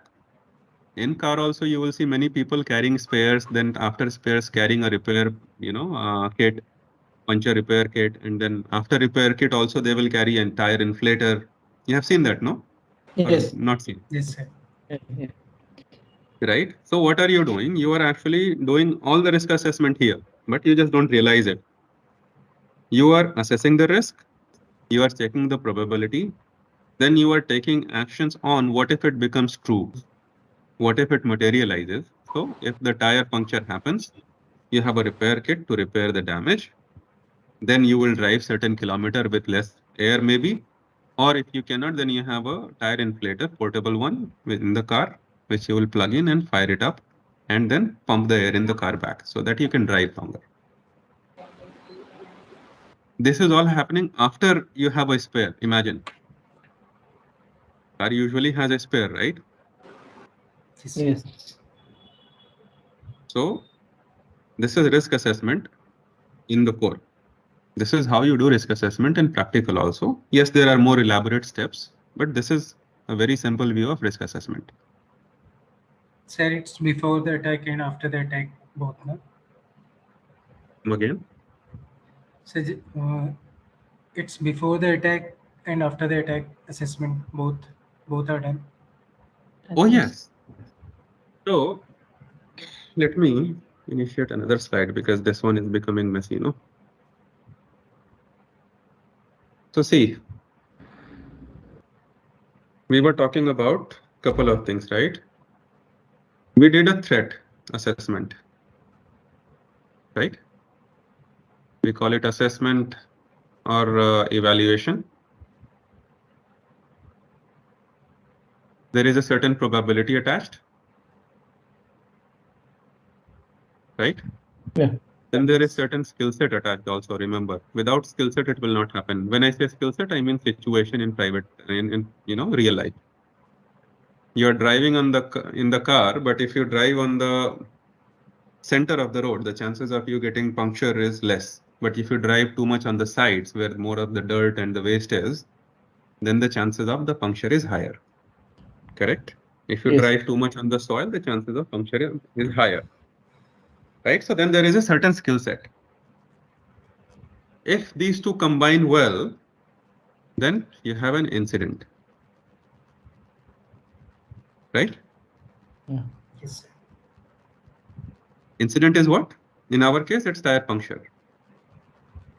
From incident, you start to manage the incident. So you start to respond. You will feel that the tire is punctured, it's wobbly. You will stop the car. You will get down. You will evaluate if the pressure is less. Right? And from there, what are you evaluating? You are evaluating damages here. Right? The extent of damages. From there, you will start to get into recovery mode. Okay, what to do? So from here, incident detection happened. Right? Feel is here also involved because unless wobbly, you will not know there is an incident. No. So this is the detection area. Detection happened. And from here, response has started. Actual response. Right? This area is more of evaluation. So in response, what you'll do, you'll take out your either spare or your repair kit and you will start to do whatever are the next steps. And finally, resolve or recover. Now recovery happened. In the case of puncture, maybe you will not do a post-recovery analysis. But what if this was a car theft situation? Theft is also incident, Yes. right? So somebody went to a marketplace, parked the car nicely, safely, ensured the locks were there, came back, did not find the car, right? So again, threat assessment of theft, probability, skill set of the thief, right? Both things combined, you have an incident at hand. Detection is what? The car is not there, right? Very simple. So detection happened instantly. But then you look around, okay, maybe somebody have moved it, okay, maybe the police guy has stored it, it was maybe in the no parking zone and all. So you still trying to make sure, okay, are we still under attack or not? Is the incident real or not, right? Once you confirm it is real, then you get on with response. You start to look at police, where can you report, right? And then here, in this case, there will not be a recovery, but you will do a post-incident analysis, PIR. Right? Post-incident report. What will that contain? What was the cause? Right? Or key element which caused the incident. We look at this, right? Tell me what was the core of the problem. Every outage call, you will hear this statement, isn't it? Yes. What were the key factors? What were the core issues? Okay, then some smart guy will come and say, okay, core problems are fine, but how are we making sure it doesn't happen again? Right? So does not repeat. Okay, is the incident fixed or not yet? Are we still in the problem? Right? So means issue resolved or not?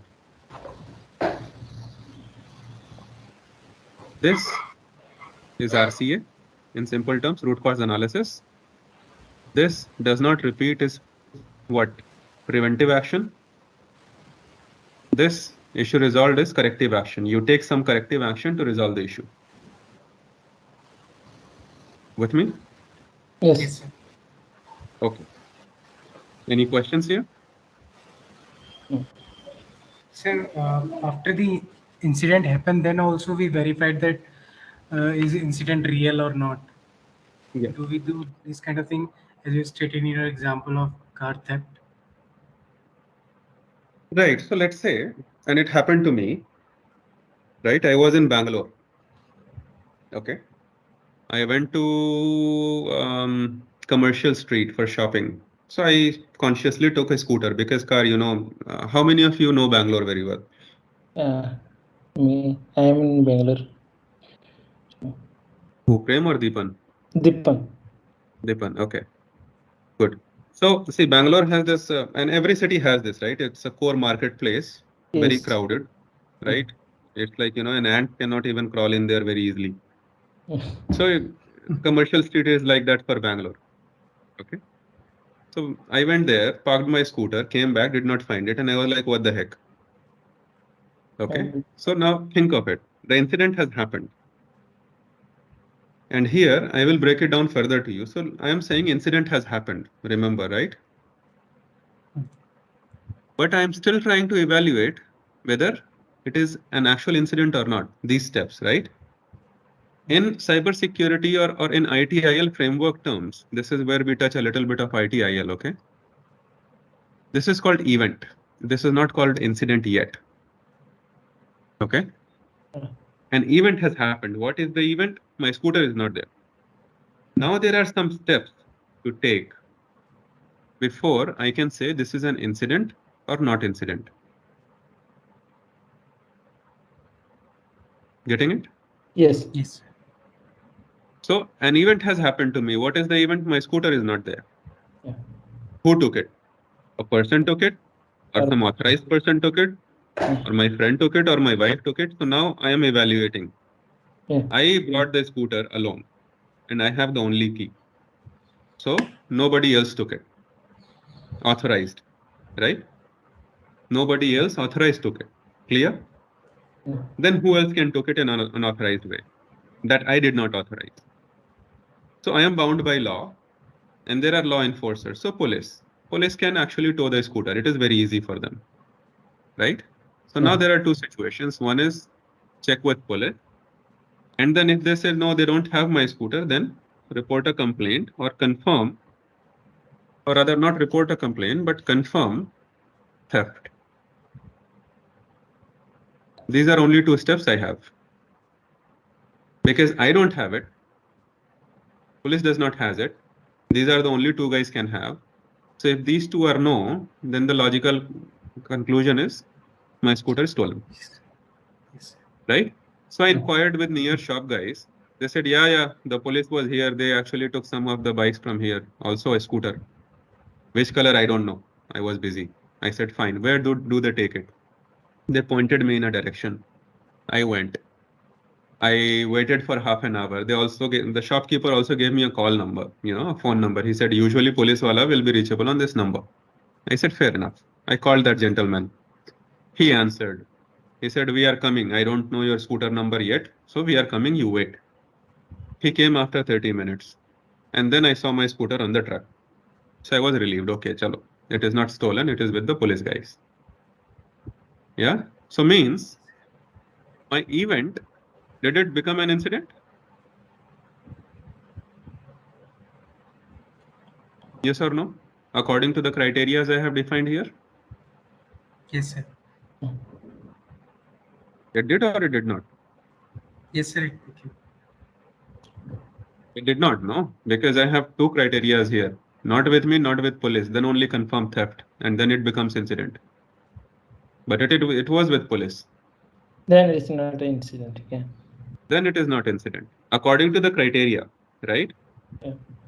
Remember, what converts an event into an incident is the criteria defined. Where is this criteria? Again, you would have heard this name many times from me, Yeah. Policy. Yeah. right? Your router interface went down. I'm taking a practical scenario now in technical terms. Your router has two interfaces to internet. One is a 10 gig internet, one is a 5 gig internet. 10 gig one is primary, this one is backup. Your primary went down.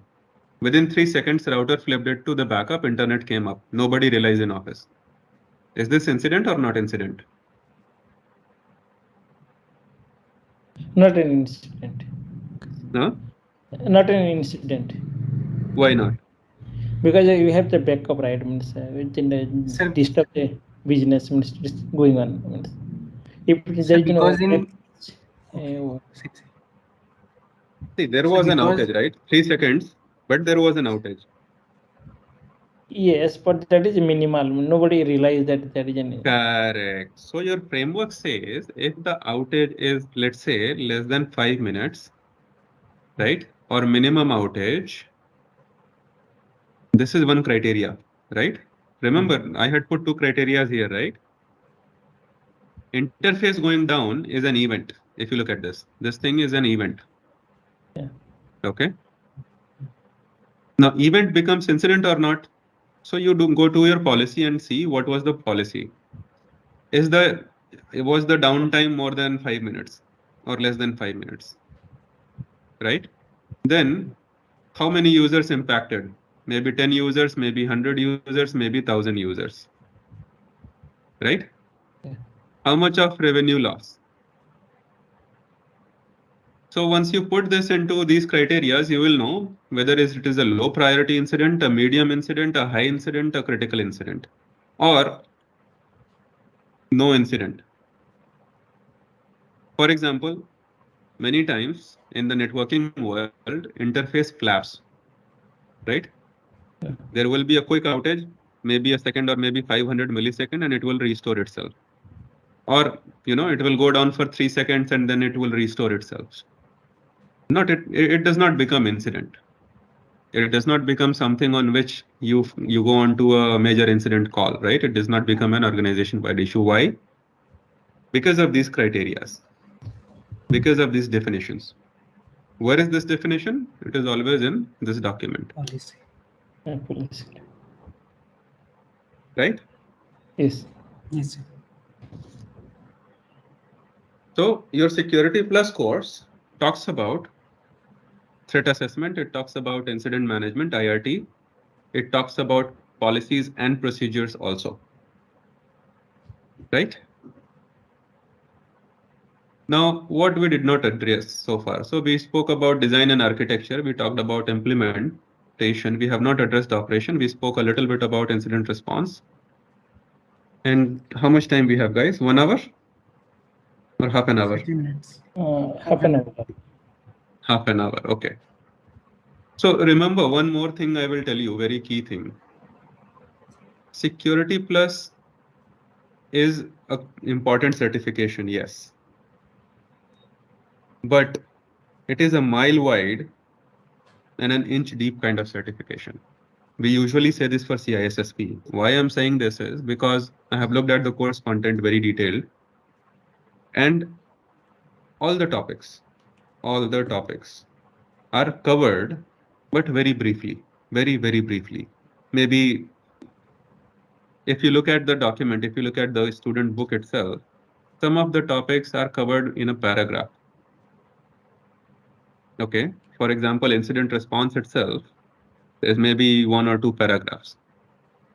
But remember, incident response and incident management is a whole knowledge area in ITIL. It's one of the courses itself.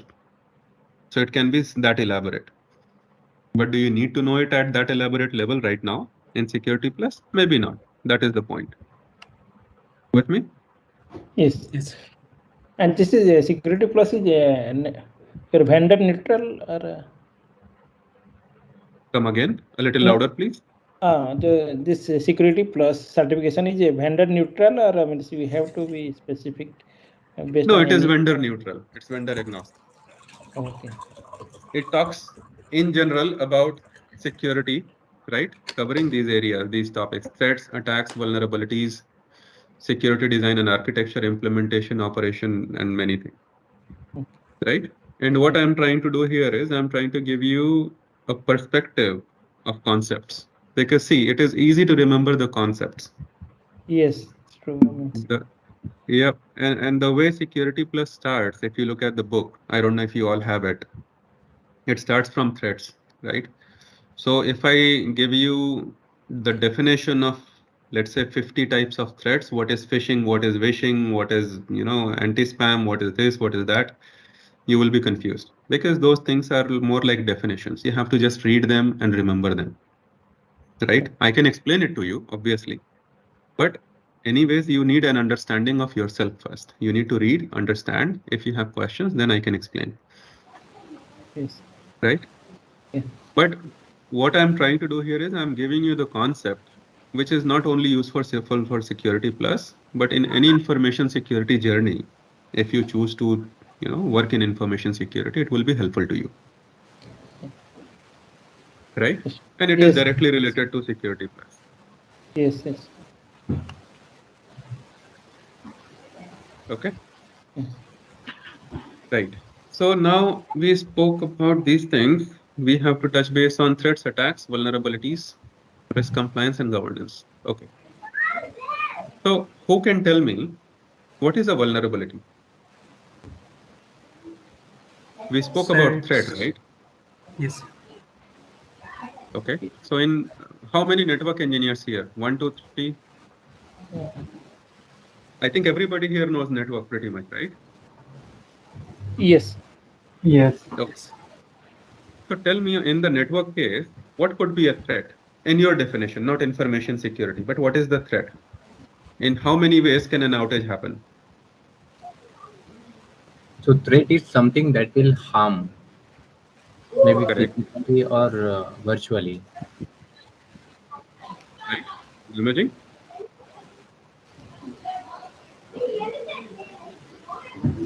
Hello. Yes. That imaging and I mean, it's your impact on the network and all that downtime, Infiltrating, I think. downtime also will happen. Right. So it is damaging. What it is damaging? Either it is impacting availability Yeah. or it is Reachability. impacting your reachability. Reachability is again availability, right? Mm. Your site is not up, hence not reachable. Uh, Another hacking also No, means sir. Sir, if the hmm, reachability doesn't mean availability, okay. so Why because not? if the sir, if to reach my website or any server, I need a path, Hmm. and if in a Hmm. path any hop is down, but my server is up, Right. then it reachability makes sense. But if my server is down and path is up, that's all kind of another thing. That time also reachability makes sense. Key reachability is there, but availability is not there. Very good point. Right. So did everybody understand what he's saying? So let's say my server is up, right? And to reach to the server, let's say this is Vikas here. Vikas connected to internet. Internet is connecting to, let's say, ISP1 is serving internet, ISP2 is serving internet, going to router 1, going to router 2. They have load balance, right? And they have intermediary routers also at the ISP end. Edge will have, then core will have, and things like that, right? And let's say frame is here. So Vikas is taking path 1, frame is taking path 2. Connected here, maybe an LB, and then to the server, right? yeah. He's saying if this router goes down here, so frame's path is broken, right? He is not able to go, and the server is up, it is not down. Did I get your question right? Yes, sir. Right. So is that impacting reachability? Should this be a reachability issue or is this still an availability problem? Who can weigh in quickly? It's like Arnab Goswami's random, rapid fire. And Sir, a reachability issue. Okay. But we can take another path. Means it's not in reachability, but for time being, means for a fraction of seconds or something, to select another path might be there is a reachability issue, but it's otherwise we So have. let me ask you. Yeah, good points. I'll try to simplify this a little. What is Prem trying to do? Does he really care? Am I taking ISP1 or ISP2 or maybe an ISP10? Because internet will reconverge, right? If this router is down, internet will reconverge. We all know that. Yes. Correct? And then after that, he will get the path. But what is Prem's objective? To understand which ISP he is taking or to just browse the website here? Browse the website. To reach very quickly to your website. No, his objective is not the reach. His objective is browsing. He Yes. does not care how he is reaching there. Today, I am talking to you guys from Germany. I really don't care by how my traffic is going from here. Am I taking T-Mobile traffic or am I taking O2 traffic or am I taking Vodafone traffic? Right? So Yeah. I really don't care. You guys should not care whether you are routed by Bharti or you are routed by Reliance or you are routed by Spectranet and whether are you going to Singapore or you are hitting Australia. Do you really care? No, sir. No, right? All you care is teams should work. We should converse. Correct, no? Yes. My voice and Yes. data should go to you. Your voice and data should come to me. That is all we care about. Yes. So from us engineers' point of view, yes, it is a reachability problem. I will agree to you. If I was wearing a network engineer hat, I will say, yes, it is a reachability problem because I know the technicality behind it. From the user point of view, it is always availability. He wants this page to be available on his computer. It is not working. Very simple. This guy messed up, this guy messed up, this guy messed up, or anything in between is messed up, or even his computer messed up. He does not care. He cares that this site now I cannot reach. You're getting it, right? Yes, sir. So in the broader sense, if you try to stack things one above another, so reachability will contribute to availability. Or the way organizations measure it, it's called uptime. Remember, you would have seen this number many times. Yeah. Yeah. Yeah, 99%. 3 9 5 9 10 nines Yes. and whatnot. Yes. Right? So Yes. reachability is contributing to availability in cybersecurity terms or in ITIL terms, but there is something called resiliency also if you don't know, Yes, sir. So right? it means that it automatically uh, means it comes out of a failure. Correct. The ability of a system to come out of failure is called resilience. System or person, right? We say that this guy is like a cockroach, no? He will not die.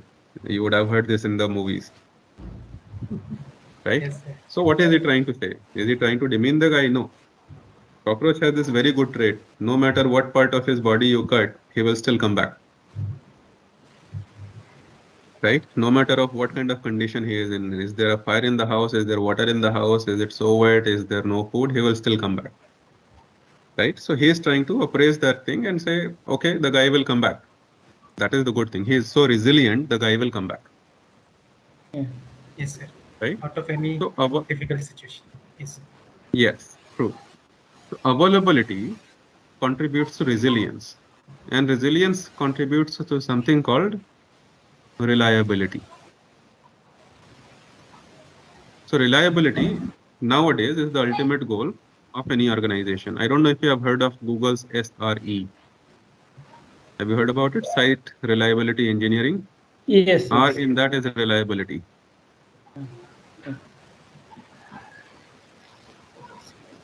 Okay. Yeah.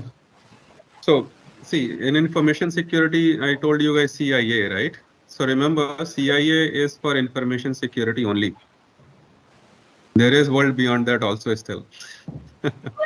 So availability to resiliency, resiliency to reliability, it's a long journey. Okay. Yes. Right. Coming back to the topic. So threat is damaging. What is it impacting? It can impact availability. It can impact reputation. What else it can do? It can take the control of the system also. And Think of the objective. You are thinking of the action. Think of the final outcome. So downtime is impact on availability, right? yeah. Yes, sir. Somebody hacked your website by taking control of the system. Means you have reputational damage, Yes. right? Monetary Yes. losses. Thanks, Anurag. Money. Yes, sir. Monetary losses.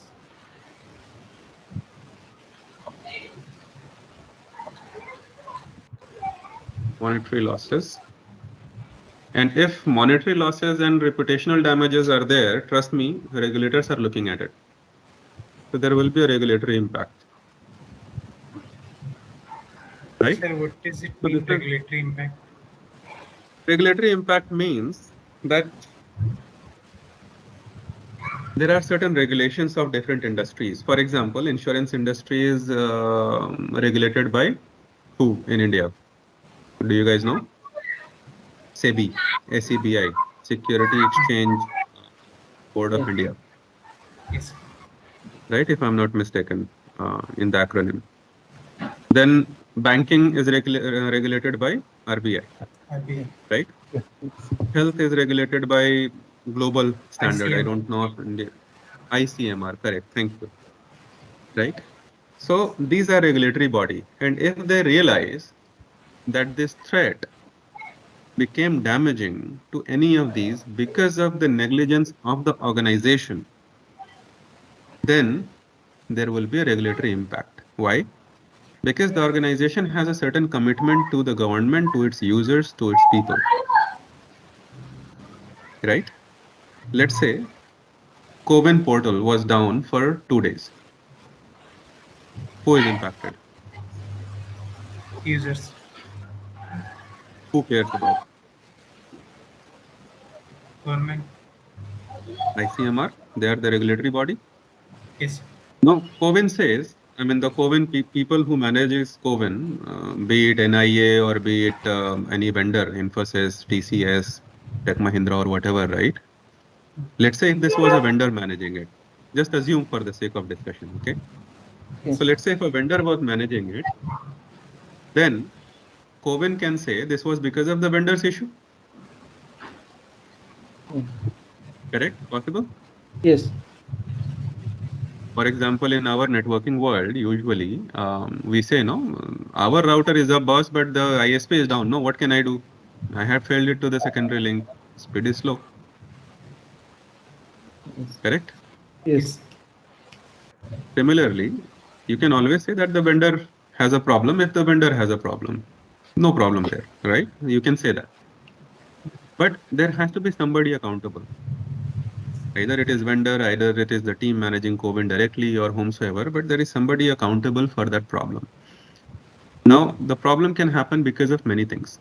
I did everything right. I followed everything right, right? I followed the policy, I followed the procedure, still some impact happened. Then I went into the restoration mode. I managed the impact, I managed the incident, I resolved it, I restored it. And here is the problem statement. Here is the all the documents. So regulatory people will inspect it and say, okay, fine. What are you doing to make sure it doesn't happen again? So remember corrective action we spoke about and preventive action. Yes, sir. So what they're asking is, what is the preventive action? Okay. But if they realize in the report that somewhere there was a negligence, either the organization did not put the right tools, or it did not put the right people, or it did not procure the right skills, right? It put a developer to manage network and a network engineer to manage development, and that caused an issue, then there is a negligence. That negligence is fined by the regulatory authority. I don't know if you have heard this. In India, HDFC Bank was stopped from issuing credit cards to its customers for almost, I think, more than 6 months. If you Google this, you will find the article and maybe correct my timeline if I'm mistaken. right? In India, MasterCard was not allowed. I think it is even today not allowed to issue any new credit card. Do you guys know this? Yeah, there's some issues. Right? You will get only Visa card. Any new credit card, if you had received, it will be a Visa card. It will not be a MasterCard. Why? Because MasterCard does not bring its data centers in India, even today. And the Indian IT law says you have to have, Indian people should have a local data center. As in, the data of Indian people should be in a data center that is in India, not outside.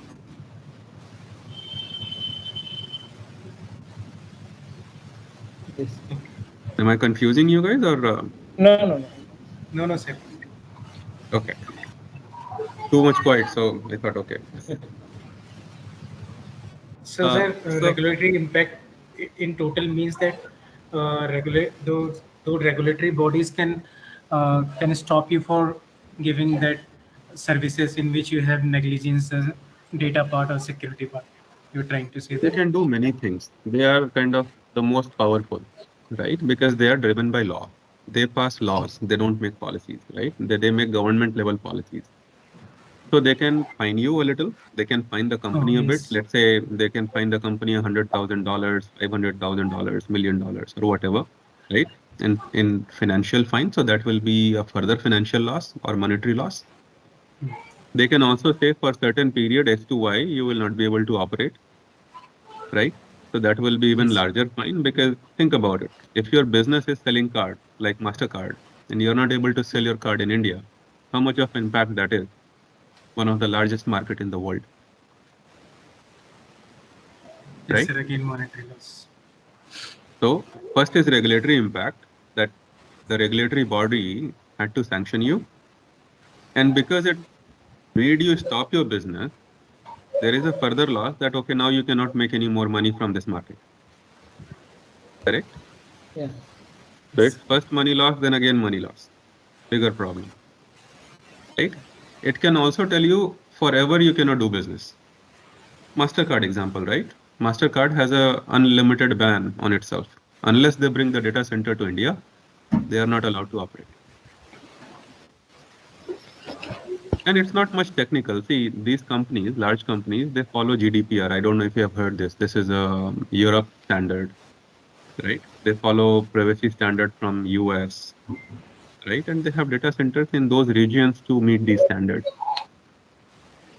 How challenging it is to bring the data center in India shouldn't be, but MasterCard may have its reasons. Yes.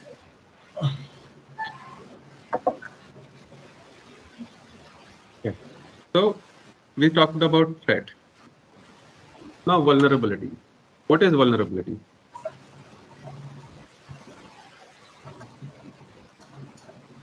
It's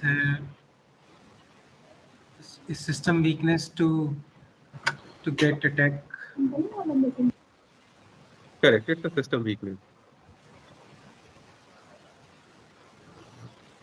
right? Let's take an example of the scooter in the market area and your wallet in the diggy of the scooter, right? If your key and your lock is like 5 years old, then all the teeth of the key is gone. You put a, tongue cleaner in it and it will open. You put anything in it, it will open. You put any key in it, it will open. That is a vulnerability. What is vulnerability? It's a weakness in the system. Yes. Weakness herein that the teeth of the key is gone, the teeth of the lock is gone. So any key will just fit in and rotate. So if somebody wants to explore your dicky, it is very easy for the guy to do, right? Yes. In networking, you can say that software is not upgraded or it's a license is expired and still you are using this system. Correct. Now, vulnerability we usually say in the system. Remember, people also have vulnerability and people also can be exploited on that, right? For example, the developer one. If you put developer as a network engineer, the vulnerability is he does not know anything about networking. That is his weakness. Yeah. If you put him into an outage situation, he will crumble. He will break, right? Either he will yell at his manager and leave the job, or he will say, boss, Enough is enough. So vulnerability, you guys know, which is good. Now, what makes a vulnerability a threat? Is all vulnerability a threat?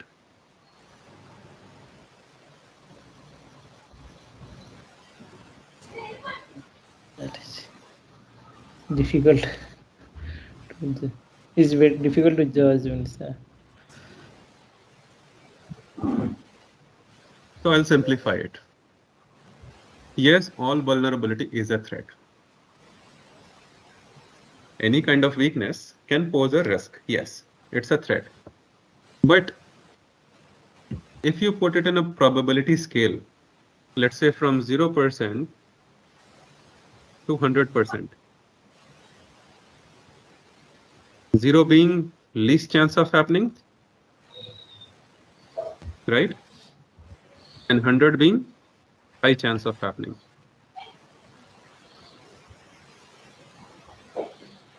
Right? So let me take another example for this. Your bike tire after 500 kilometers and your bike tire after 50,000 kilometers. Which has more chance of, bolting on you or 50,000. blowing up while you're driving? 15,000. 50,000 one, correct? Yeah, yeah. Yes. 500 kilometer versus 50,000 kilometer. 50,000. This one has higher probability, Yeah. Yes, sir. right? Yes. This one has lower probability, Yes.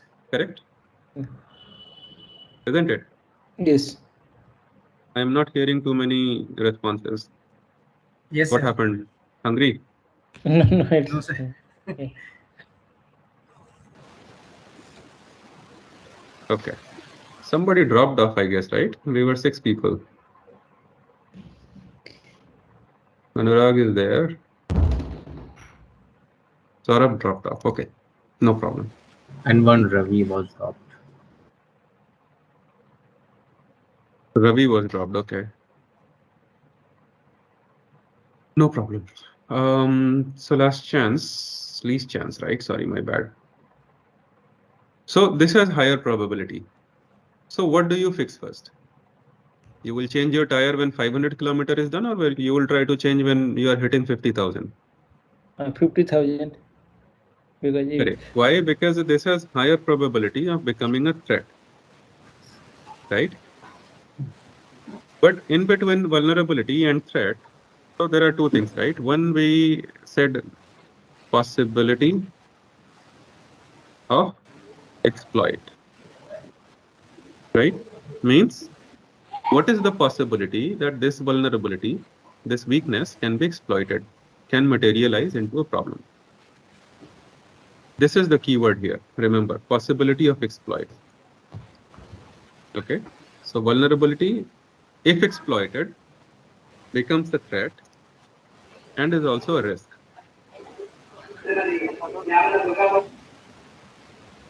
Right? Now, if you have a risk, like I said, 50,000 kilometer tire driving is a risk on life. So you want to do what? You want to resolve the risk, correct? Yes, sir. It is called mitigation, or there are two things that you can do with the risk. Either you can mitigate it, or you can.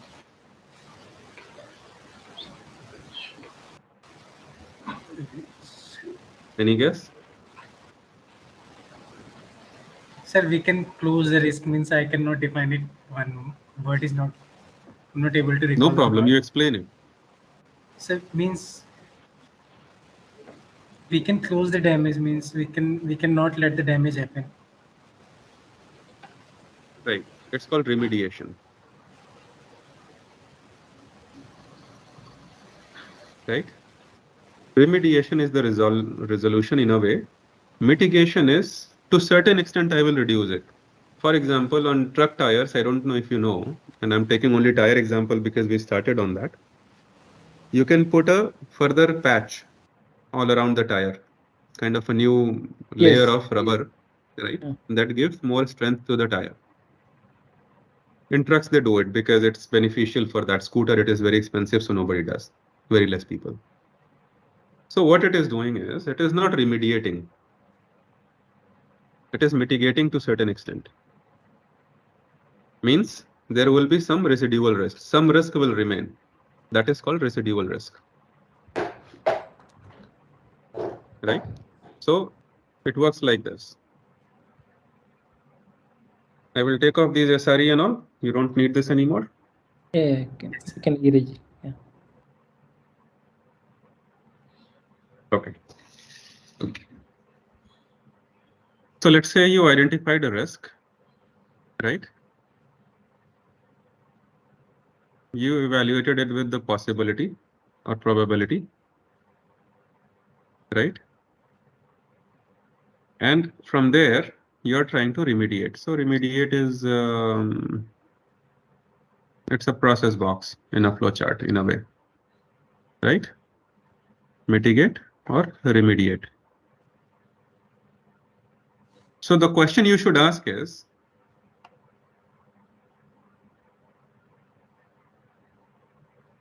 risk resolved? In simple terms, I'm talking in plain English. Is risk resolved? 100%. Remember, right? So you will have only two answers here, yes and no. Okay. Yes means awesome, close. No means whatever is left is called residual risk. Take the example of the truck tire. So the tire has run 50,000 kilometers. You put a layer on it, rubber layer, it will run another 20,000 kilometers. So what is the residual risk? Residual risk is tire is still weak. It is not as good as new, right?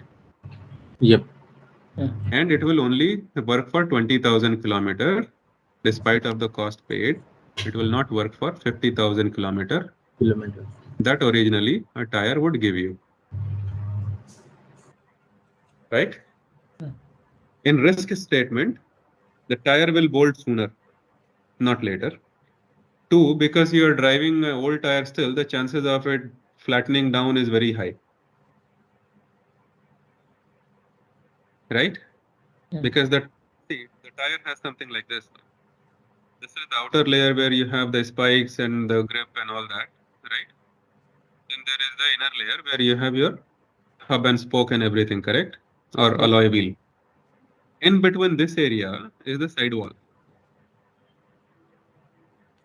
And the anatomy of tire says that while you can repatch this area, you cannot do anything about this.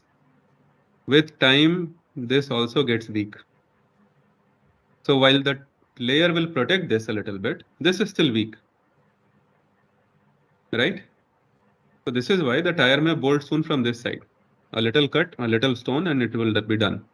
So you are living with residual risk. It may also go down in 500 kilometers if this area is hit. Very easy. Okay. So again, Yes. as a risk manager, you are trying to assess the risk. You are trying to find if the resolution was complete. No.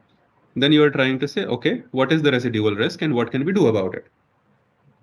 Now, usually residual risk means you have to treat it further, right? From this step is called risk treatment, by the way. Risk treatment. Mitigation or remediation is called risk treatment. Okay. So residual risk, you again can treat the risk, but you always do a cost analysis with it, whether think about it, right? A new tire for truck, maybe let's say it costs you 40,000 rupees. I'm just taking a random example. Okay. You repaired it for 10,000 rupees. And you are still running the chance of it puncturing in 5 kilometer or 500 kilometer or 5,000 kilometer. You don't know because the sidewall is gone. With me? Yes, sir. Yes. If you are a little bit confused with the messy diagram, then maybe I will use one of these. So,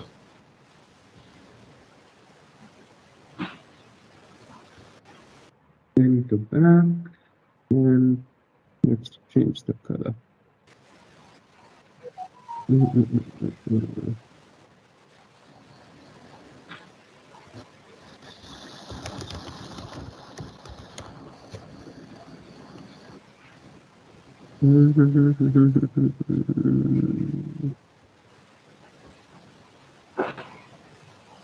Right?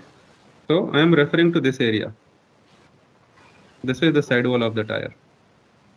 This is the area that hits the road. You see the difference, right? So you can change the grip here, but you cannot change this sidewall.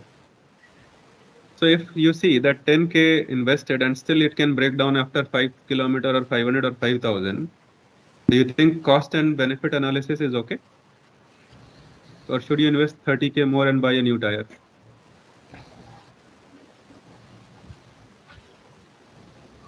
So that is called. For 10,000, it is okay. Means, So it may sometimes depend on the situation. yeah. Correct. So this is why there is a risk when you think about risk treatment, right? Cost and benefit analysis is always done. The cost should not be more than the benefit received, right? If it is, then the business case is not practical, not viable. Then treatment should not be done. Then what happens? So I will talk about that. Let's say after residual risk, you have some treatment to be done. You did a cost benefit analysis. You found out that the cost is more than the benefit. In that case, what happens? You will say, let's accept the risk. Let's say, okay, we will see. It may go down after 5, it may go down after 500, we will see. Right? But for now, I'm okay to invest only 10K. I cannot put 40K in there. Okay? But if your cost benefit analysis says that the cost is less and benefit is awesome, then you put the money in and you say, okay, let's treat the risk. And then this cycle further continues. Residual risk, yes, no, treat, whatever. I think if I connect this from here, it will be easy. So it will go like this in a flow chart. Making sense? Think of it like, how should I put it? Think of it like your car's tire or your scooter's tire. It will be easier to imagine, visualize.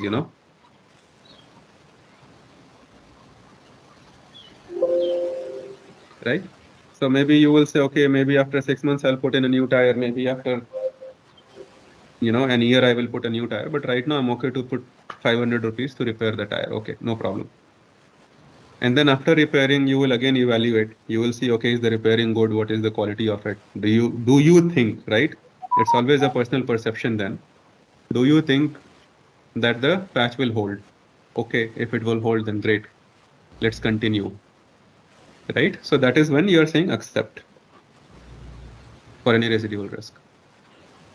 Yes. Right? I think we Yes. are on the top of the hour. If you guys have 30 more minutes, I will try to explain you the rest of the concepts. Or Yes, if sir. not, then up to you. I am Are all okay with it. comfortable Sir, to stay? I want to ask a question. Oh, yes. Do you want to wait for the concepts to complete and after that, or do you want now? Sir, just related to that slide only. Oh, Sir, sure, please. what does it mean in a simple terms that to exploit a vulnerability? Exploiting a See, vulnerability in simple language. okay.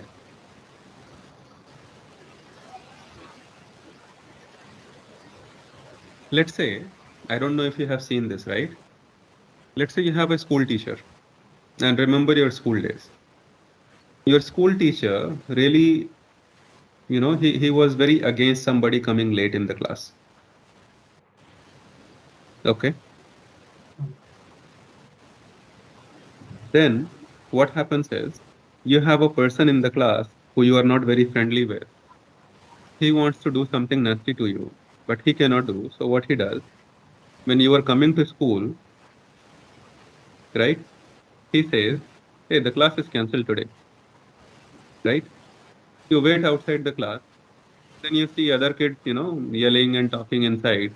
You go and you realize the class is running. And there, your teacher sees you. Now you cannot tell him that you waited outside because somebody said class is not there today, because teacher will get mad that information did not come from him. And because you are late, teacher is anyways mad. So you get the punishment. Both hands up and stand by the wall. Anybody remembers or recalls this situation either with self or with a classmate? Yes, sir. So we Right. used to stand in the class by the wall, hands up, because we were making noise.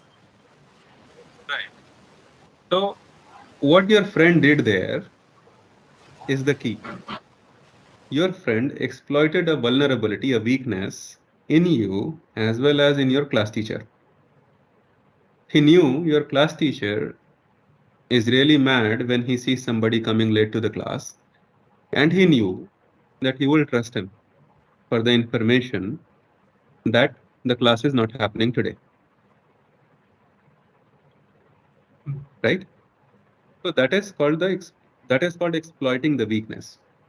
Now, in technical terms, if I tell you very simply, exploit is nothing but a code. It's a program that if you put in a vulnerable system, right, will provide unauthorized access to unauthorized people.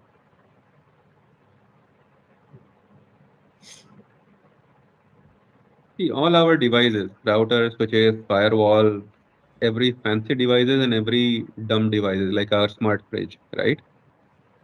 All of them has a certain line of code, right? Yes, Now, in coding world, 2 plus 2 is not always equal to 4. Which means what I'm trying to say is one code plus another code is not always a good outcome.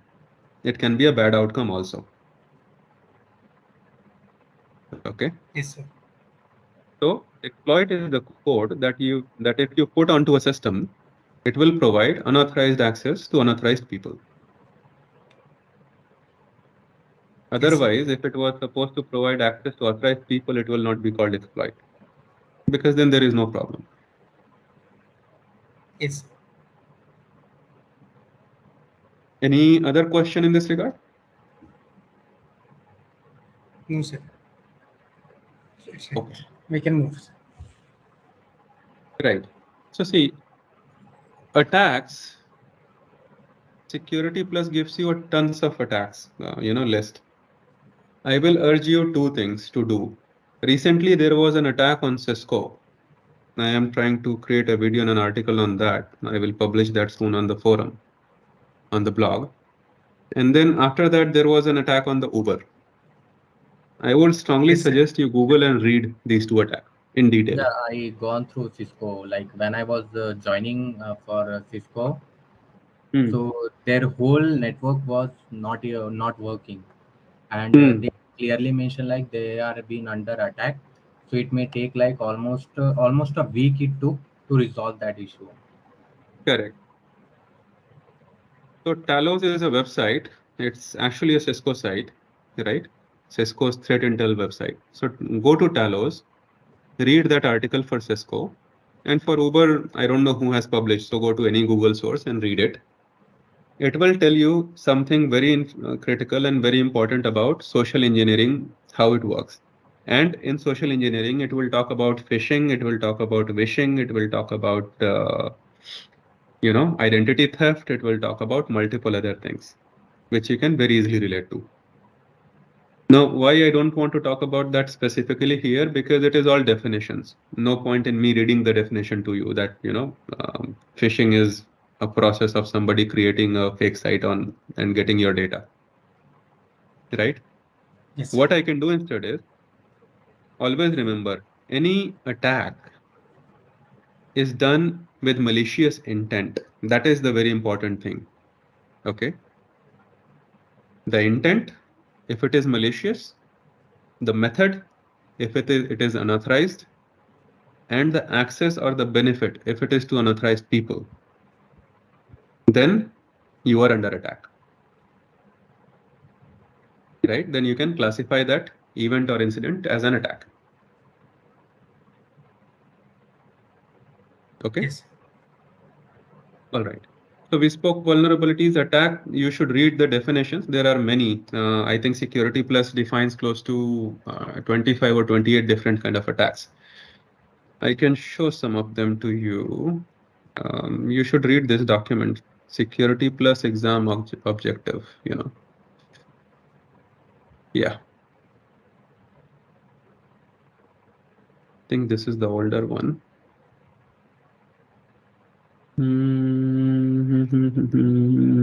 Security Plus 601 exam objectives. You able to say this? Yes, sir. Okay. So see, this is the social engineering technique that CompTIA or Security Plus recognizes. These many. Phishing, smishing, wishing, spam over instant messaging, spear phishing. So somebody nowadays, banker sending you a message that you can take loan on WhatsApp. What is that? That is spam over instant messaging. Right? If 20 bankers send you a message daily like that, it will qualify as spam. Spear phishing, dumpster diving, shoulder surfing. So all of these are definitions, right? Similarly, you should be able to understand what is a malware, ransomware, Trojan, worm, all of this. So the list is huge. That is why, and it is mostly definitions. Then you should be able to understand what is privilege escalation, cross-site scripting, injection. So I think we are out of time for that. But this talks lots about application security, right? And then this is the network attack. So networking guy should be happy here. Distributed denial of service attack, domain name system, DNS related attacks, you know, domain hijacking, DNS poisoning and whatnot, right? Address resolution, ARP attack. Do you guys know this tool, Kane and Able? Have you guys used it? So which one? There is a tool called Kane and Able.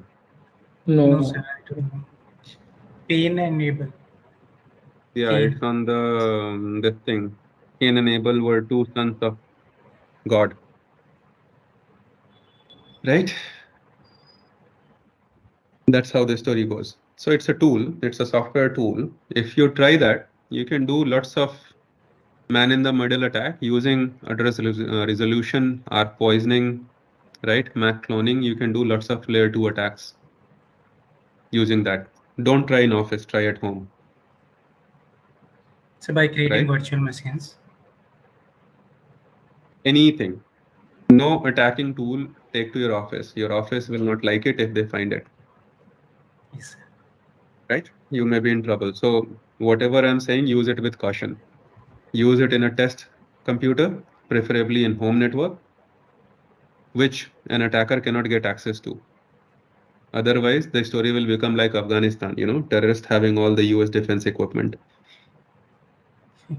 Yes, sir. If your computer is hacked with all the tools, then think about it, no? In your network, the attacker has all the staging ground. It's called staging ground, again, a military term. So let's see. You see this VMware, right? On the screen. Yes, sir. I have so many systems running in. If I add Kali and some other hacking tools also in here, and let's say if somebody gets an access to this system, then what happens? Let's say again, this is Prem, this is internet, this is Vikas's computer. right? And I am working in a office, let's say Networkers World. I have 200 other people or 50 other people working here. Usually, if Prem is a bad guy, he will try to attack systems individually, right? But if he Yes. accesses my system, if he is able to gain access to my system alone, and if he has a virtual platform running with all the nasty hacking tools and pen testing tools and operating systems which are unpatched, he does not have to initiate one, two, three, these many attacks. No, his communication will be from his to my computer, from here, local access. Very easy. This is why compute companies actually stop you from your information security policy to use unauthorized IT equipments and IT tools on your laptop or desktop. This is called shadow IT, right? You are trying to do IT job on your own laptop, so shadow IT. But if an attacker gets hold of the system, then it's called staging ground. Okay. So this now becomes the staging ground, and it also becomes, first thing, it becomes patient zero. Again, all the defense terms, yeah. And it also becomes an attack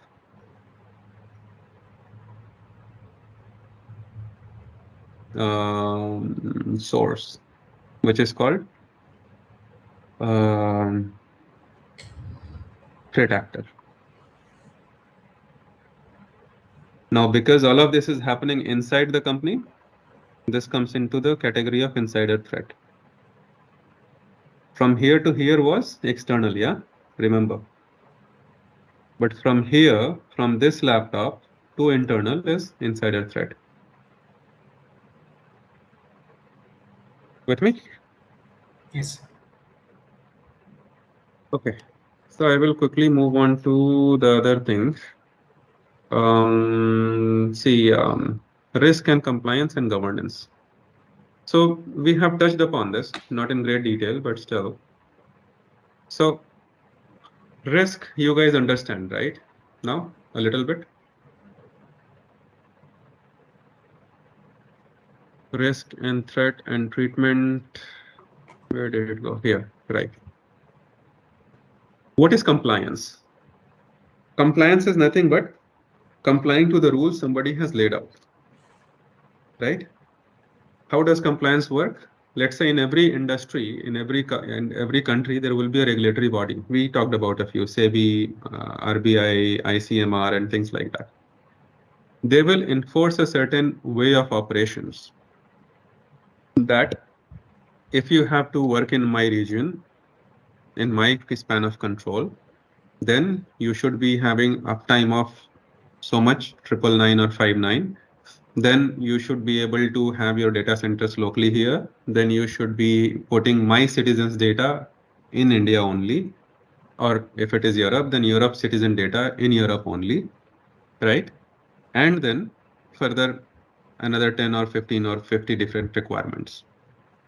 That requirement become compliance, right? Every company which is operating in the space of ICMR has to follow that compliance requirement which ICMR has issued. Every company that is having that is running in banking has to follow compliances issued by RBI. Okay, so that is how compliance works. Now, how it is evaluated? It's like creating a law or a rule, but it has to be enforced also, right? So it is enforced by timely audits. You will audit, you will implement first, then you will audit, and then there will be an external auditor. That guy will come from ICMR or from RBI, depending on what industry you are in. That guy will audit, or you will send the data to them, and then they will audit based on the data, right? And then they will make a judgment whether you are right or you are not doing right. There are improvement areas they will recommend. And that is how you manage your compliance ongoing. Okay, that is one way.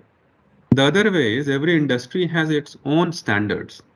For example, right, banking works with CERT in India. If there is an incident, it's governed by CERT, CERT. Okay, it's called CERT in. Then banking has another standard called ISO 27001. It has another standard called GDPR if it is working in Europe. It has multiple other standards to work with. For example, business continuity, BCMS, right? ISO 27002.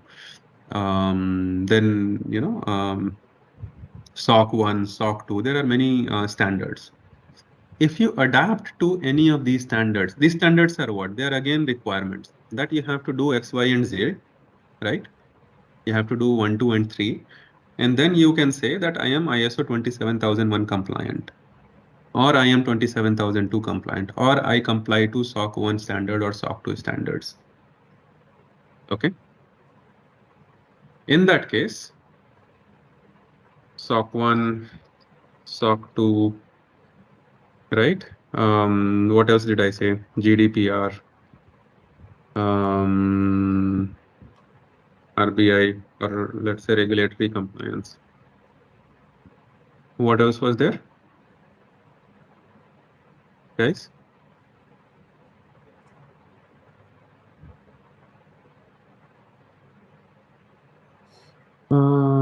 Banking ISO 27001, 27002, BCMS, and so on and so on. So there are many.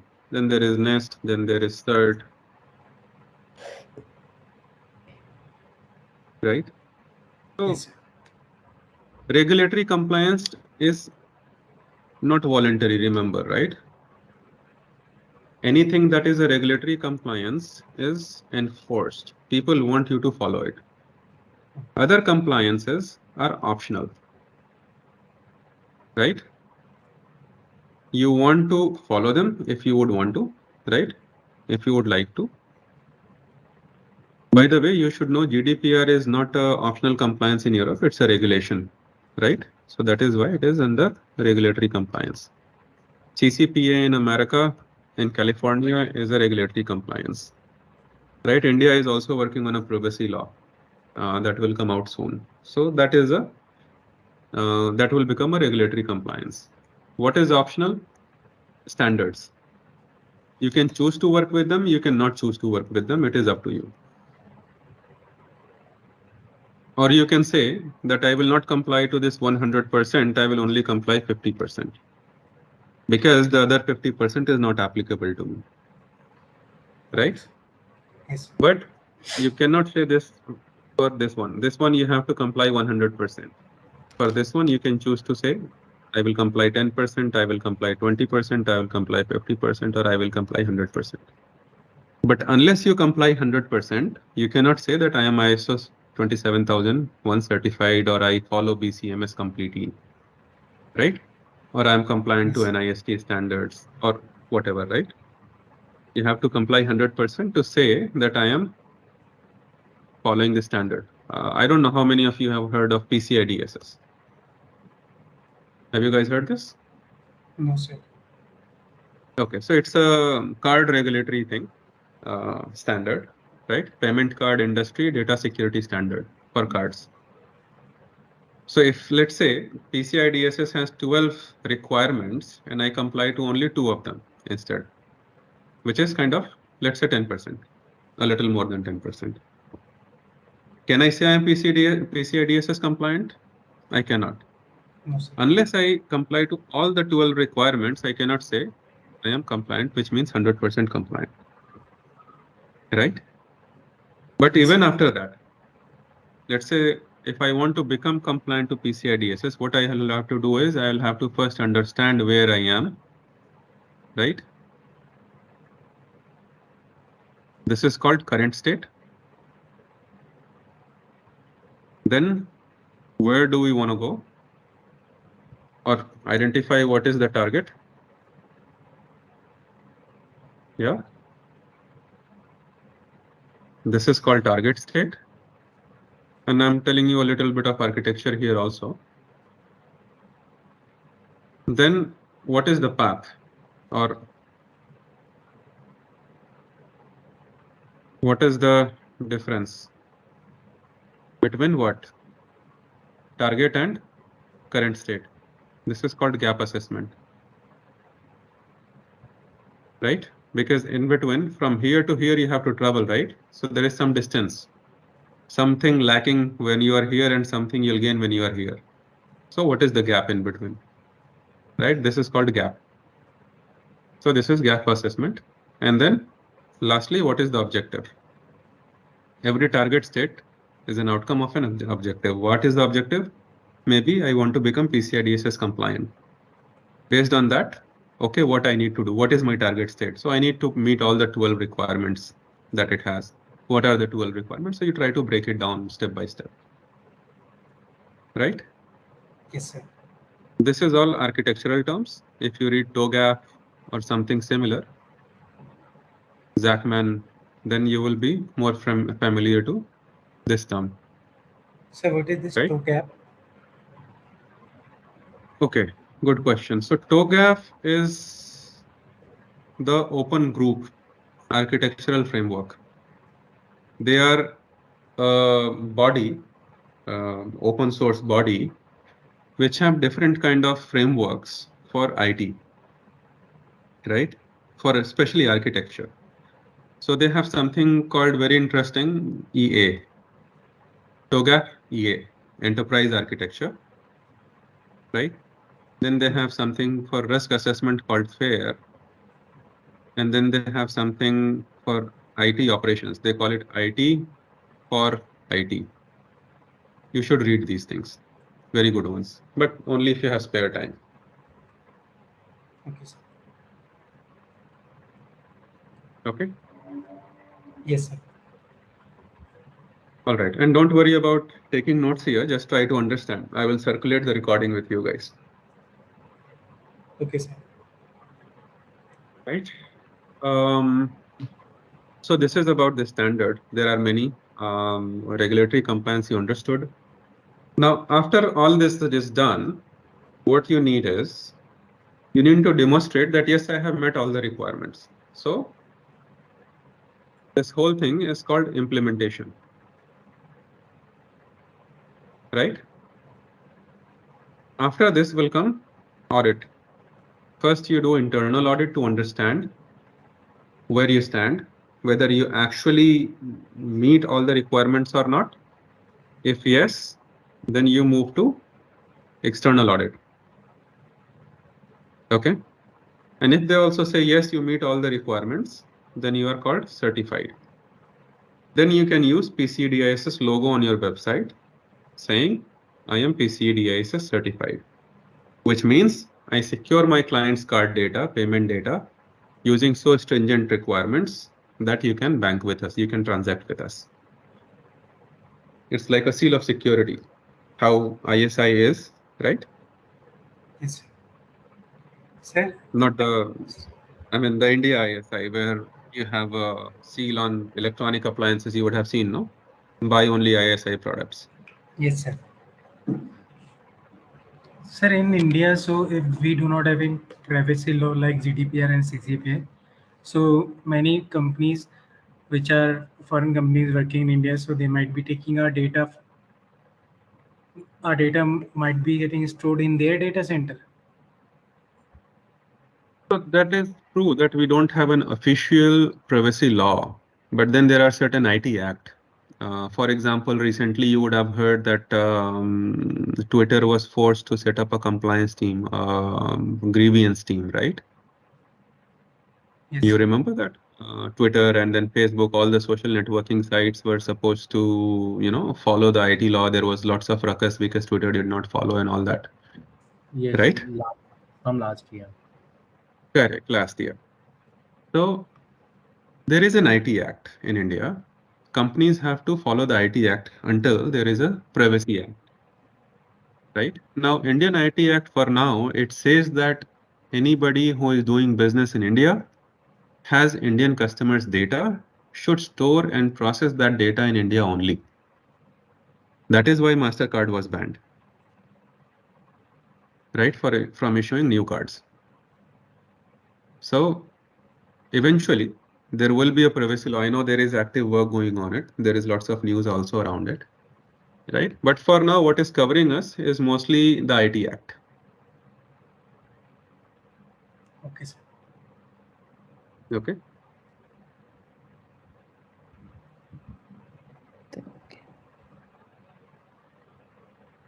All right. Now comes the governance. So you remember in the beginning of the session, we had spoken that there is a board, right? And then there is a policy. Who makes the policy, right? Yes, sir. Regulatory bodies. So now we spoke about many things, right? We spoke about threat, vulnerability, risk, compliance, standards, right? How do you ensure it is helping the business? Because see, let's face fact, right? Cybersecurity is only there because there is a business. If the bank was not there, what will the security team do? Nothing, correct? Yes. If the bank was not there, what will the bank networks team do? Nothing. What will the HR team do? Nothing. So think of these all as business enablers. We enable the business to run the way it should run. We help the business to meet its goal, right? By taking care of some of the risk or most of the risk in a proper way. Okay. So business has to be there. And our objective as cybersecurity professional is to help the business meet its objective. You remember this objective here, right? On the Yes. screen. So this objective was to what? Implement PCI DSS. But why are you implementing PCI DSS? Right? You are implementing PCI DSS because you want to have this seal on your website, this logo on your website. But what will that logo do? It will give your customers a confidence that you are following a certain requirement, which is stringent, right? Global standard, which tells the customer that my data is safe with this payment processor or with this bank or with this transaction system, right? If I swipe my card into this terminal, it means my data will be secured. I will not be hacked tomorrow. So I don't have to worry, right? Essentially, that is what it means. It gives the confidence to the customer. So what is the ultimate objective? The ultimate objective is to give confidence to customer, correct? Yes, sir. The ultimate objective is not implement PCI DSS. The ultimate objective is to give confidence to customer. Why? So to enable business. Fair. To bring more customers to your business because now you're a trusted party to them, right? When you have this PCI DSS seal on your website or on your terminals, it means that you are a trusted vendor. You keep their data safe. You're doing everything to keep their data safe. It is audited. It is very stringent and all that, whatever, we spoke about so far. So more and more customers should come to you. More and more customers should transact with you. Means more business. So eventually the goal is more business. How to attract more customers by giving them trust. That trust on the digital side came from PCI DSS. So, okay, come and swipe your card in my terminal. Right? So all this we did, we are enabling the business in their decision. Right? So Yes. who is driving the business? Ever thought of that? The company leadership? Yes, sir. Right? They are responsible for the business growth. Your CEO, your CFO, so entire CXOs, right? Chief Executive Officer and Chief Financial Officer and entire Chief Officer suite. Then your board of directors, right? They are responsible to keep company growing. Their objective is that company should grow year by year by year and so on. But doing this is also cost. To implement PCI DSS, let's say I may need X amount of rupees. Where will that come from? I'm not going to put it from my pocket. You are not going to put it from your pocket, right? So that is why there is somebody called CISO, CISO, Chief Information Security Officer. He tells that, okay, if you want more customers, maybe digital data, what we can do, we can get PCI DSS and we can become trusted partner. And then we can say to customers that was, we have to meet this requirement, right? We meet this requirement, so come transact with us more. That can be a message. In your adverts, you can say, in your advertisement, you can say, we are PCDSS certified. We take care of your data to the utmost, stringent requirements. Okay. With that, it will work. So then there will be a discussion, okay, how do we get there? What is the cost involved and all? But where is the cost coming again? Remember, the cost is coming from CXOs and the board if somebody is implementing PCI DSS, right? So because you are dependent on their money to implement your programs, to implement standard, to implement everything, and we are taking their money and investing it on these things, do you think it is not right that they should know what is happening? Yes, sir. This should be. Good, right? So there is where governance comes. At a high level, governance is nothing but monitoring of every program that is going around, that the program is still successful, right? As in the program is still on the track, as per budget, on the time, and it is delivering results, right? This is from PMP. If you read project management, you will understand that a project or a program has to be on the time, in the budget, right? And has to deliver Results. the initially agreed objectives. If that is happening, great. But who is looking at that? Somebody has to. Let's say in school days, you remember your parents would ask you, okay, now there is exam coming. How are you doing? Right? Are you ready for the exam? Tomorrow there is a race. Are you ready for the race? Day after there is a sport. Are you ready for that? Right? Oh, there Yes, is sir. some festival coming. Are you ready for that, or do you need new clothes? What is that? That is simple form of governance. Somebody checking with you. Are you okay? Are you doing right? Do you need any help? Similarly, for cybersecurity, there are different layers of governance, right? There is an internal steering committee (ISC) which governs cybersecurity usually, right? It is a bunch of people, experienced people from different verticals, not just information security. It can be a development person, it can be a IT person, it can be somebody else also, HR person. They all put together form a team. They call it ISC, right? Yes, sir. And they govern the projects and programs. Then above that, there are different layers. So then there is a governance at CFO level, then there is a governance at CISO level, then there is governance. So there are different governance structures that are implemented only to review if the information security is delivering what it is supposed to, if it is on time, if it is in budget, or if not, then what is needed. Right? Yes, sir. So that is the governance bit. Any questions on this? Sir, not regarding this. I wanted to ask about your background. My background as in what have I done? Yes, sir. He, have you done all these kind of certification like you told about PMP and those? Right. So see, I have studied a lot. I started off my career as a network engineer, more as a systems engineer, repairing desktops and laptops 18 years ago. Then I got into networking. I started to work on Cisco devices, LAN, WAN, in 2004 kind of time. Then I got into security, perimeter security to start with. I started working on firewall.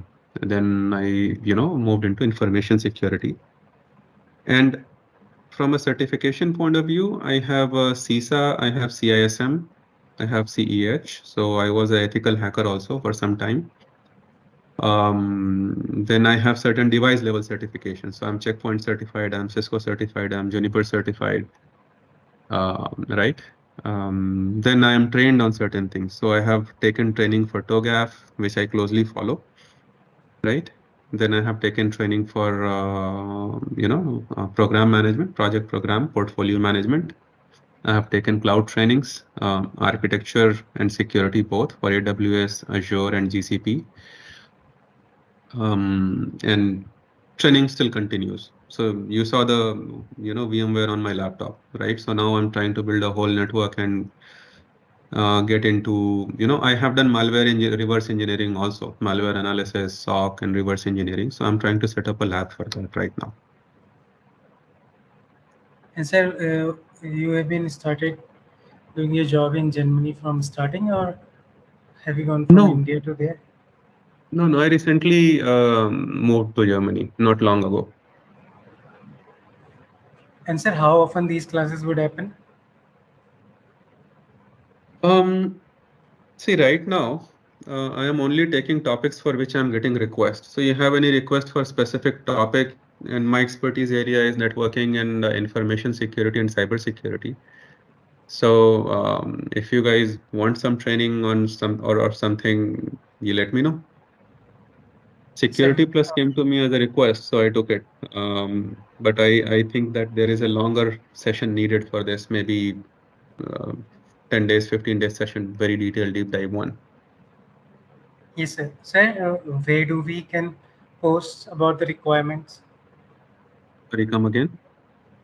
Sir, you said na, you got request for this session. Huh? So I am asking that where we can post such kind of request. So you can post, you can drop a mail to contact@networkersworld.com, right?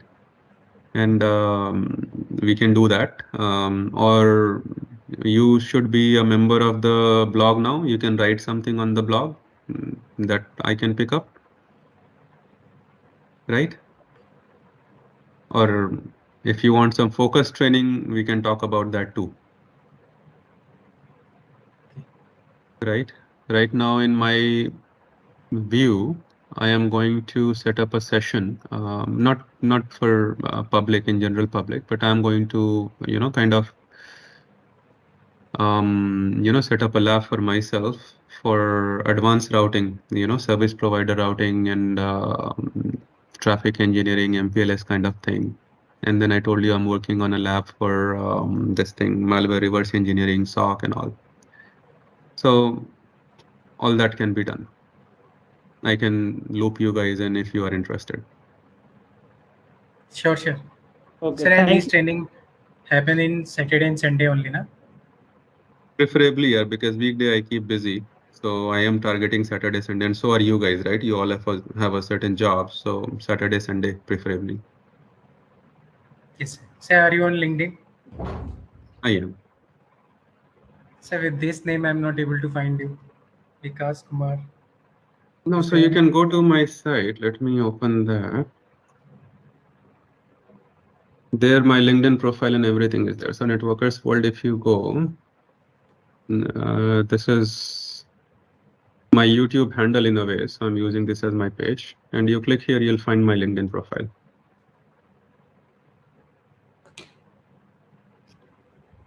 Okay. Yes. Yeah, yeah, thank you sir, for your time and session. No problem. I hope this was helpful to you guys, right? Yeah, And as I said, yeah. Yeah. Thank you.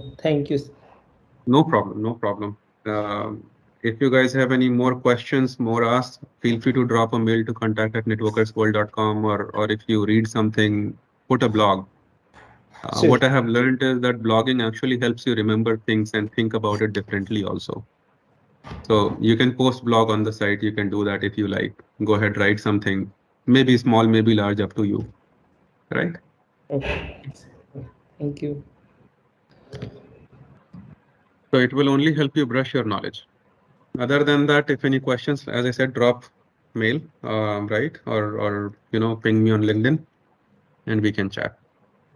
Yeah. Sir, is there a portion in a site where we can know about the upcoming session so we can enroll ourselves into that?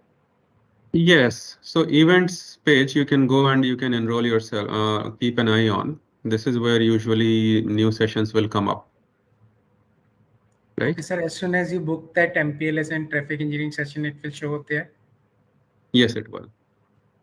Okay, sir. Alrighty. Take care and have a Okay. good weekend, guys. Bye. Bye bye. Thank you, sir. Thanks a lot. Welcome. Bye, Bye team. bye. Bye, sir.